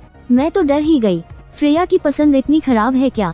तुम इतनी छोटी सोच वाली हो, फिर भी उसने तुम्हें अपनी संत चुना। मैं सेंटिस हूँ, मैं गुस्सा नहीं कर सकती। उफ, तुम्हारी वजह से मैं आपा खोने ही वाली थी। मैं तो जरूरी बात ही भूल गई। दीदी, मैं हुआंग जे को ढूंढ रही हूँ, क्या आप प्लीज उनसे मेरी बात करवा सकती हैं? माफ कीजिए। गाओ यिंग दोबारा मना करने ही वाली थी, लेकिन उसे अचानक मेरी याद दिलाई हुई बात याद आ गई। उसने सिर उठाकर सवालिया नजरों से मेरी तरफ देखा।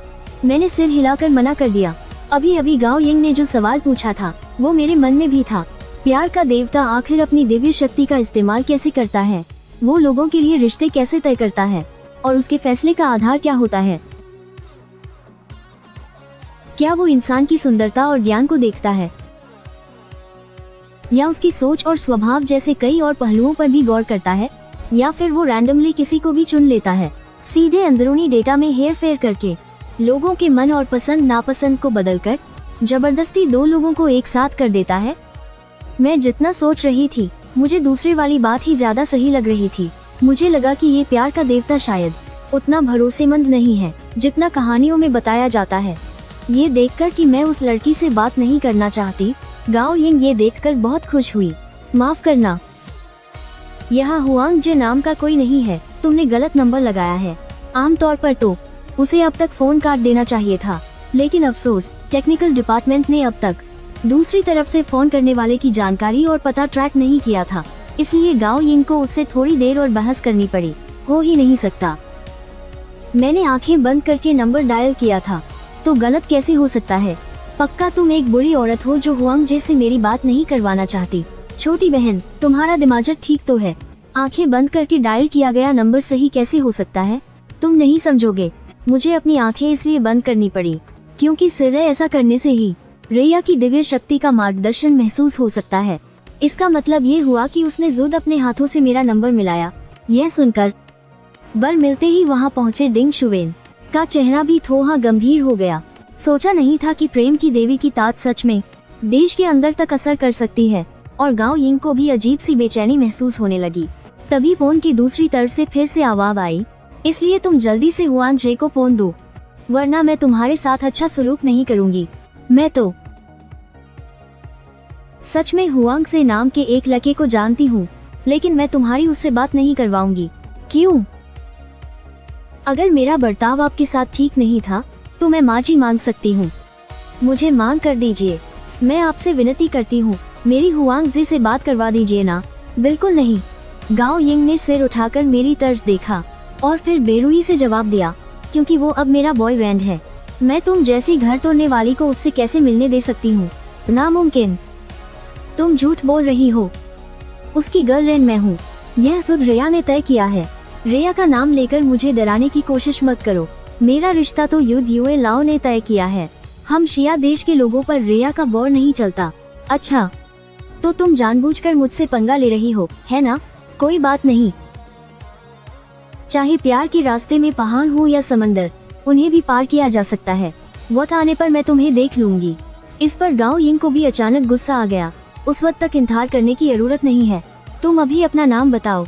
हम दोनों समय और जगह तय कर लेते हैं और आमने सामने मुजाबला करते हैं। हिम्मत है या नहीं? यह सुनकर वहाँ वो लोग जाल में फंस ही गए। मैं अपनी पहचान नहीं बदलती। मेरा नाम वेन है। लेकिन बात पूरी होने से पहले ही कॉल अचानक कट गई। मैंने फोन नहीं काटा। हम पहले इंतजार करते हैं, देखते हैं कि वो दोबारा कॉल करता है या नहीं। फिर वो टेक टीम के हेड की तरफ मुड़ा। इस सिग्नल को खास तौर पर एनक्रिप्ट किया गया है। इसमें एक बिल्कुल अनजान एल्गोरिदम का इस्तेमाल किया गया है। हमारी मौजूदा टेक्नोलॉजी से इसे अभी तक तोड़ा नहीं जा सकता। लगता है ये वाकई फ्रेया की ताकत है जो इसे सीक्रेट रख रही है। अब सबसे बड़ी उलझन ये है कि वो मिस्टर हुआंग के पास क्यों आया और उसने मिस्टर हुआंग को ढूंढा कैसे। क्या यह सच में कोई अनदेखी रहस्यमयी शक्ति है? लेकिन उसे ज्यादा यकीन है कि किसी ने राज खोला है। प्यार की देवी के किसी जानकार भक्त ने चुपके से फ्रेया को मिस्टर हुआंग के हालात के बारे में बता दिया, इसीलिए उसने ये सब किया है। कहा तो ये गया था कि देवताओं की ताकत हमारे शिया देश के अंदर असर नहीं कर सकती। तो फिर इस प्यार की देवी का क्या मामला है? मिस्टर हुआंग, इस सिचुएशन के बारे में हमें असल में इसका अंदाजा बहुत पहले से था। फ्रेया हमारे देश में सबसे ज्यादा पूजी जाने वाली स्थानीय देवी है। फिलहाल उसके कम से कम 3 करोड़ से ज्यादा भक्त हैं। साथ ही हमारा देश हमेशा से धार्मिक आस्था की आजादी का सम्मान करता आया है। जाहिर है इस पर पूरी तरह से रोक लगाना बहुत मुश्किल है। इसलिए उसकी इस बार की इस छोटी सी चाल से हमें कोई खास हैरानी नहीं हुई।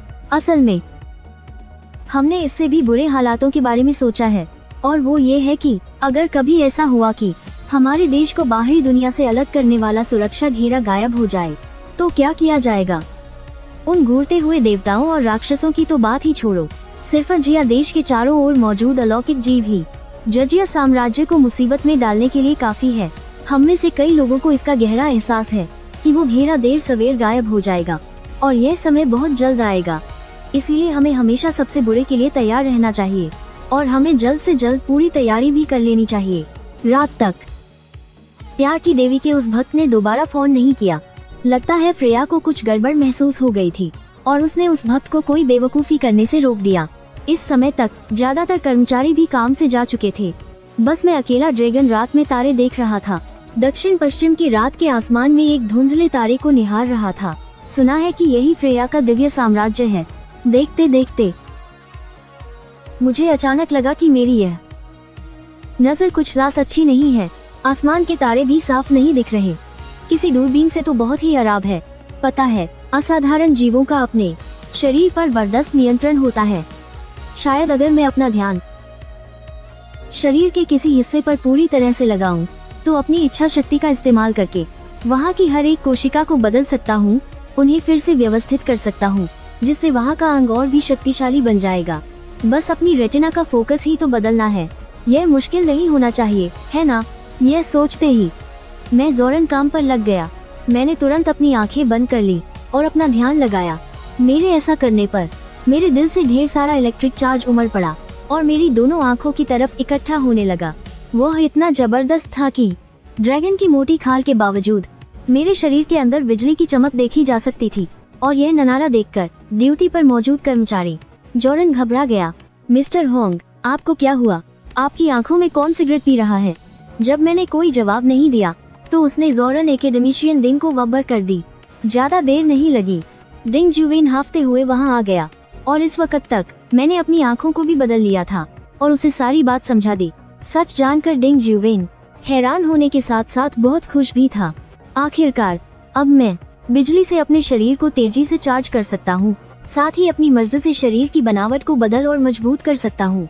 जब किसी दिन शायद सच में 1 खरब किलोवाट बिजली चार्ज कर पाऊंगा तो शायद मैं आसमान में उड़ सकूंगा और उन तथाकथित भगवानों को एक एक करके काट कर मार डालूंगा।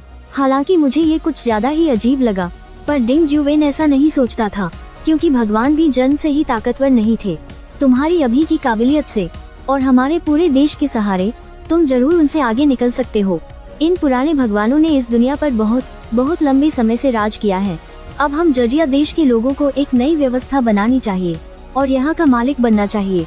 अगले दिन दर्शकों का पसंदीदा कार्यक्रम ड्रैगन के पास तय समय पर प्रसारित हुआ। ये कैमरे पर मेरा 8वां दिन था। इस दौरान मेरी स्क्रिप्ट भी शुरुआत में गुस्सैल होने से और कुछ न होने पर तबाही मचाने से एक शांत, समझदार और सीधे साधे ड्रैगन में बदल गई। और अधिकारियों ने बाहर की दुनिया को बताया कि शुरुआत में एक दुष्ट भगवान के श्राप की वजह से ब्लैक ड्रैगन के विचार उलझे हुए थे और वो गुस्सैल था। अब देश के अंदर के नियमों की सुरक्षा के कारण ब्लैक ड्रैगन पर श्राप कमजोर हो गया है, जिससे वो धीरे धीरे होश में आ रहा है। इस बीच अधिकारियों ने बाहरी दुनिया को यह भी बताया कि ब्लैक ड्रैगन अपनी जिज्ञासा के कारण हमारे देश की सभ्यता, टेक्नोलॉजी और संस्कृति में गहरी दिलचस्पी लेने लगा है और वे उसे अपनी तरफ करने की सोच रहे हैं। जैसे ही यह विचार सामने आया, नेटिजन्स में तुरंत हलचल मच गई। ड्रैगन कभी गुलाम नहीं बनेगा जब तक खाना और रहना मुफ्त न हो। यह जाहिर तौर पर वाजिब था, लेकिन कुछ नेटिजन्स को यह भी लगा कि काला ड्रैगन बहुत जिद्दी और बेकाबू है। उसे अपनी तरफ करने के बाद भी वह एक टाइम बम ही रहेगा, जो हमारी जाति का नहीं। उसके इरादे जरूर अलग होंगे। एक पल के लिए नेटिजन्स दो बड़े गुटों में बंट गए और इंटरनेट पर जोरदार बहस करने लगे। खैर, अच्छी बात यह थी कि इसमें सरकारी लोग भी थे जो बीच बचाव कर रहे थे। इसी वजह से जनता की राय का रुख बदला। लेकिन सरकार भी यह अच्छी तरह जानती थी कि विशाल ड्रैगन के बारे में योजना बनाने का यह सही समय नहीं था।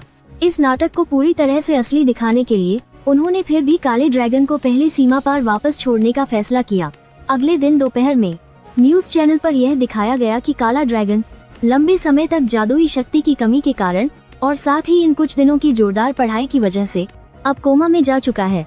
जर्जिया विज्ञान अकादमी के विशेषज्ञों ने विस्तृत जांच और निदान के बाद एकमत होकर यह माना कि काले ड्रैगन को जल्द से जल्द सीमा पार वापस भेज दिया जाना चाहिए। जैसे ही मेजबान ने अपनी बात खत्म की, स्क्रीन पर काले ड्रैगन को ट्रक पर चढ़ाए जाने का सीन दिखाई दिया और उसे सीमा पार ले जाया जा रहा था। जैसे ही बड़ा ट्रक धीरे धीरे 2 नंबर पोर्ट में दाखिल हुआ, पूरी प्रक्रिया बहुत शांत थी। कोई विदाई समारोह नहीं हुआ और न ही याद के लिए कोई तस्वीर खींची गई। बस थोड़ी देर के लिए रुका गया ताकि सीसीटीवी के फिल्म क्रू को नजदीक से कुछ शॉट लेने का मौका मिल सके और फिर वह बैरियर की ओर बढ़ता चला गया, यह देखकर कि काला ड्रैगन सीमा पार लौटने ही वाला है। सीसीटीवी के रिपोर्टर वांग शियाओबिंग को अचानक थोड़ी मायूसी महसूस हुई।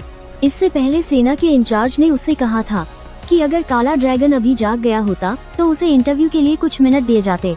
हालांकि सीसीटीवी के लाइव ब्रॉडकास्ट में यह दिखाया गया था कि काले ड्रैगन ने बारिश कराने की कुछ क्षमता हासिल कर ली है, लेकिन सुरक्षा कारणों से मीडिया को कभी भी पास से इंटरव्यू करने की इजाजत नहीं दी गई थी। वांग शियाओबिंग ने सोचा था कि वही होगा। यह सुनहरा मौका हाथ से जाने दिया। उसे उम्मीद नहीं थी कि उसे यू शाओमिन दिख जाएगी। किताबों से भरी गाड़ी की ओर चलते हुए, रिसर्चर यू, क्या आप आउटलैंड जा रही हैं? आउटलैंड जाए बिना मैं ये किताबें उसे कैसे दूंगी? पर ये तो बहुत ज्यादा खतरनाक है। ब्लैक ड्रैगन आउटलैंड में बिल्कुल एक अलग ही जीव बन जाता है। कहीं अगर वो पलट गया और पहचानने से इनकार कर दिया तो क्या आप खुद को खतरे में नहीं डाल रही हैं? कोई बात नहीं रिपोर्टर वांग, आपको भी पता होना चाहिए कि कुछ जोखिम ऐसे होते हैं जिन्हें किसी न किसी को उठाना ही पड़ता है। ब्लैक ड्रैगन जैसा बहुत घमंडी जीव, उसकी सच्ची दोस्ती पाने के लिए उसके पूरे होश में और पूरी ताकत में होने पर ही उसकी मंजूरी लेनी होगी। इसलिए जब ब्लैक ड्रैगन आउटलैंड में जागेगा, मुझे वहाँ होना ही होगा और उससे बात करनी होगी। तभी हमने जो भी काम किया है वो सब बेकार नहीं जाएगा। और कुछ है? अगर नहीं तो मुझे निकलना होगा। 1 मिनट रुकिए रिसर्चर यू, क्या आप मुझे अपने साथ ले जा सकती हैं? तुम्हें ले जाऊं? तुम भी जाना चाहते हो? यू शाओमिन ने हैरान होने का नाटक किया और फिर फौरन मना करते हुए सिर हिलाया। नहीं नहीं, ये बहुत खतरनाक है। असल में यू शाओमिन यही सुनना चाहती थी। वो वांग शियाओबिंग और बाकी लोगों के सामने इसीलिए घूम रही थी क्योंकि वो ये जानबूझकर कर रही थी ताकि उन्हें आउटलैंड जाने के लिए उकसा सके, मिस्टर हुआन का इंटरव्यू ले सके और भविष्य की कहानी के लिए जमीन तैयार कर सके। लेकिन कुछ बातें सीधे सीधे नहीं कही जा सकती थी। ये बात वांग शियाओबिंग को खुद ही कहनी थी, तभी ये ज्यादा असली लगता और शो के लिए ज्यादा असरदार होता। पर अभी तो आपने कहा था कि ये खतरनाक नहीं है। तो फिर मेरे लिए ये खतरनाक कैसे हो गया? वांग शाओबिंग ने सवाल उठाया। तुम नहीं जा सकते। यह एक जैसा कैसे हो सकता है? ब्लैक ड्रैगन और मेरे बीच थोड़ी जान पहचान है, लेकिन वह तुम्हें बिल्कुल नहीं जानता। वह मुझे पास आने दे सकता है, लेकिन जरूरी नहीं कि वह तुम्हें भी आने दे। अगर सच में कोई हादसा हो गया तो मैं उसकी जिम्मेदारी नहीं ले सकती। तुम्हें जिम्मेदारी लेने की जरूरत नहीं है। वांग शाओबिंग ने तुरंत अपनी बात रखी। तुम बस मुझे वहाँ ले चलो। अगर सच में कुछ हो गया तो मैं खुद जिम्मेदार होऊंगा। जैसे ही बड़ा ट्रक धीरे धीरे बैरियर से गुजरा, लगभग उसी पल ब्लैक ड्रैगन का शरीर एक जाग चुके भयानक ब्लैक होल जैसा बन गया। वह पागलों की तरह आसपास के जादुई तत्वों को अपनी ओर खींच रहा था। उसकी ताकत इतनी जबरदस्त थी कि उसके चारों ओर आंखों से दिखने वाला एक बवंडर बन गया था। ज्यादा देर नहीं हुई थी कि ब्लैक ड्रैगन ने उम्मीद के मुताबिक अपनी आंखें खोल दी।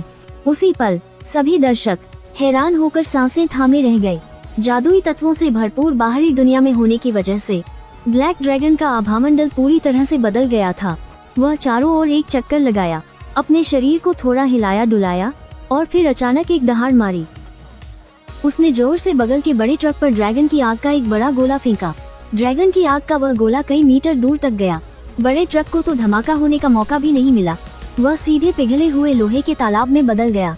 यह देखकर कि माहौल और जज्बात लगभग तैयार हो चुके हैं, यू शाओमिन समझ गई कि अब उसकी बारी है। उसने बगल की सीट पर बैठे वांग शाओबिंग से कहा, थोड़ी देर तुम कुछ मत बोलना, पहले मुझे ब्लैक ड्रैगन से बात करने दो। ठीक है। वांग शाओबिंग ने आज्ञाकारी बच्चे की तरह सिर हिलाया। पिकअप ट्रक उन दोनों को लेकर बैरियर के पार चला गया। लगभग उसी पल मैंने झटके से अपना सिर घुमाया। उससे एक खतरनाक आभा निकल रही थी। मिस्टर ब्लैक ड्रैगन, प्लीज आप घबराइए मत, मैं हूँ आपकी दोस्त यू शाओमिन। दोस्त? मैंने कुछ देर तक उसे देखा और धीरे से दो शब्द कहे, दोस्त।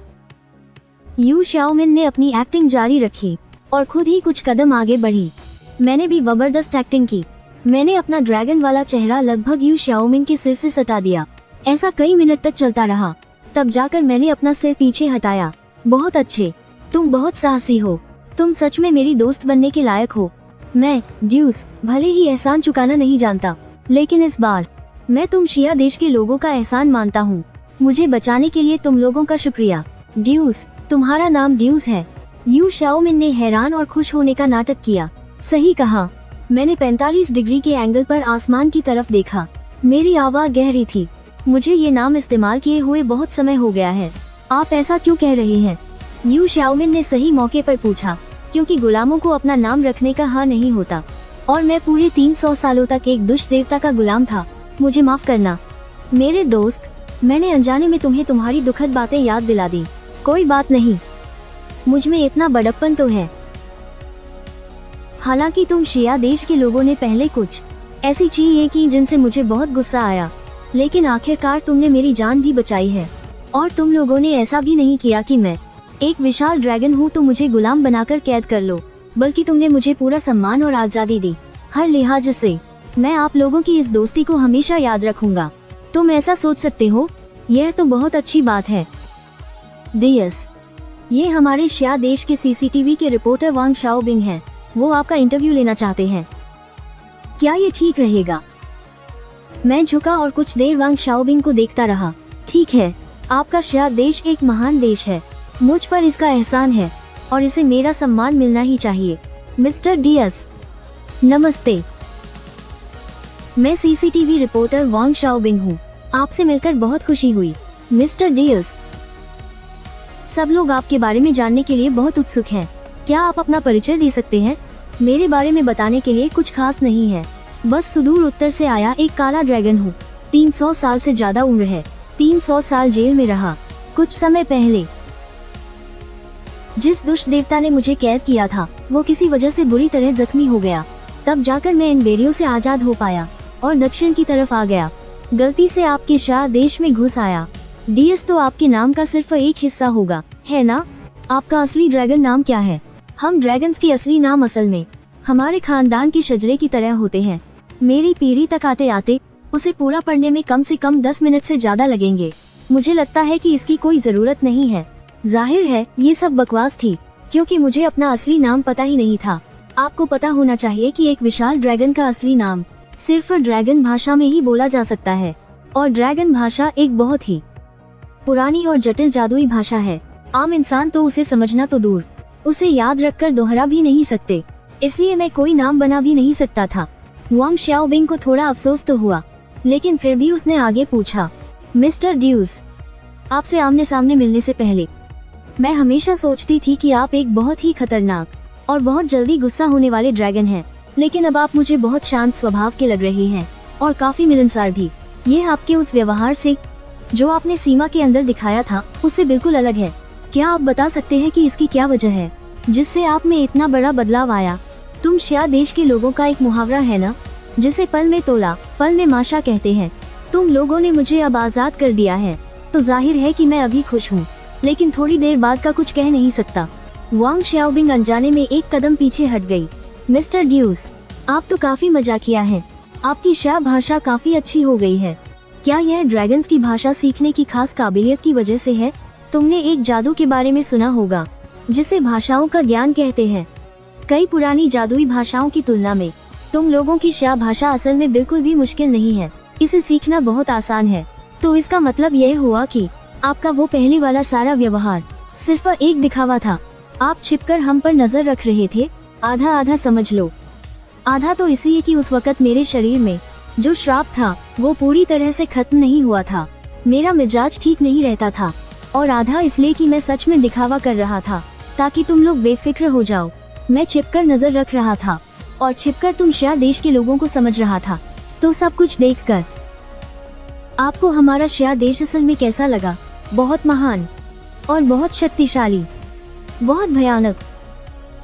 तुम्हारे आने से हमारी दुनिया जमीन आसमान का बदलाव आ गया है, लेकिन तुम शिया देश के लोगों की शारीरिक शक्ति सच में बहुत कमजोर है, और आमतौर पर तुम सब में पक्की विश्वास की कमी है। इस जादुई दुनिया में जहां हर तरफ खतरा है, यह बेशक बहुत ज्यादा खतरनाक है। तो एक ऐसे प्राचीन विरासत वाले असाधारण जीव होने के नाते क्या आपके पास हमारे लिए कोई अच्छी सलाह है? भगवानों पर भरोसा मत करना, इससे अच्छा तो शैतान के साथ सौदा कर लेना, लेकिन उन बेकार के तथाकथित भगवानों पर कभी यकीन मत करना। पर आपने अभी अभी तो कहा था कि हम शिया देश के लोगों में आमतौर पर विश्वास की कमी है। अगर हम भगवान पर विश्वास नहीं करेंगे तो फिर हम और किस पर विश्वास कर सकते हैं? मैंने इस सवाल का जवाब नहीं दिया, बल्कि पश्चिम में डूबते सूरज को देखने लगा। मुझे अब चलना होगा। ठीक है। वांग शाओबिंग के मन में अभी भी ढेरों सवाल थे, लेकिन जब ब्लैक ड्रैगन ने ऐसा कह दिया तो उसे अफसोस के साथ चुप होना पड़ा। यह देखते हुए कि मैं बस उड़ने ही वाला था, यू शाओमिन भी सही मौके पर दौड़कर आई। एक मिनट रुको डियर्स, मैंने तुम्हारे लिए एक तोहफा तैयार किया है। मैंने देखा है कि तुम्हें सीखना काफी पसंद है ना? इसलिए मैंने तुम्हारे लिए बहुत ध्यान से सैकड़ों किताबें चुनी हैं। ये सभी हमारी पृथ्वी की सभ्यता की क्लासिक किताबें हैं। मुझे यकीन है कि इनमें से कोई न कोई तुम्हें जरूर पसंद आएगी। बहुत सोचा तुमने। मैंने बहुत भावुक होने का नाटक करते हुए यू शाओमिन की ओर सिर हिलाया। यह मुझे तुम्हें खास तौर पर इस किताब के बारे में बताना होगा। मुझे विश्वास है कि यह तुम्हें जरूर पसंद आएगी। ऐसा कहते हुए यू शाओमिन ने एक किताब निकाली जिसका नाम दास कैपिटल था। यह ड्रैगन की कहानी के शुरुआती हिस्से की प्लानिंग का एक छोटा सा क्लाइमैक्स था, जिससे ब्लैक ड्रैगन पहली बार क्रांति के विचारों के संपर्क में आया और उसकी इसमें गहरी दिलचस्पी पैदा हुई। धीरे धीरे वह एक दृढ़ इच्छा शक्ति वाले क्रांतिकारी ड्रैगन में बदल गया। लेकिन ठीक इसी ऐतिहासिक पल में एक अनहोनी हो गई। मेरी पुतलियां अचानक से सिकुड़ गईं। मुझे संभलो कहने का भी मौका नहीं मिला। उसने एक ही जोरदार फूंक से यू शाओमिन को उड़ा दिया। लगभग उसी वक्त वो सूरज जो बस ढलने ही वाला था, अचानक से बहुत तेज रोशनी देने लगा। वो रोशनी सीधे उस जगह पर पड़ी जहां यू शाओमिन खड़ी थी। भगवान का कहर।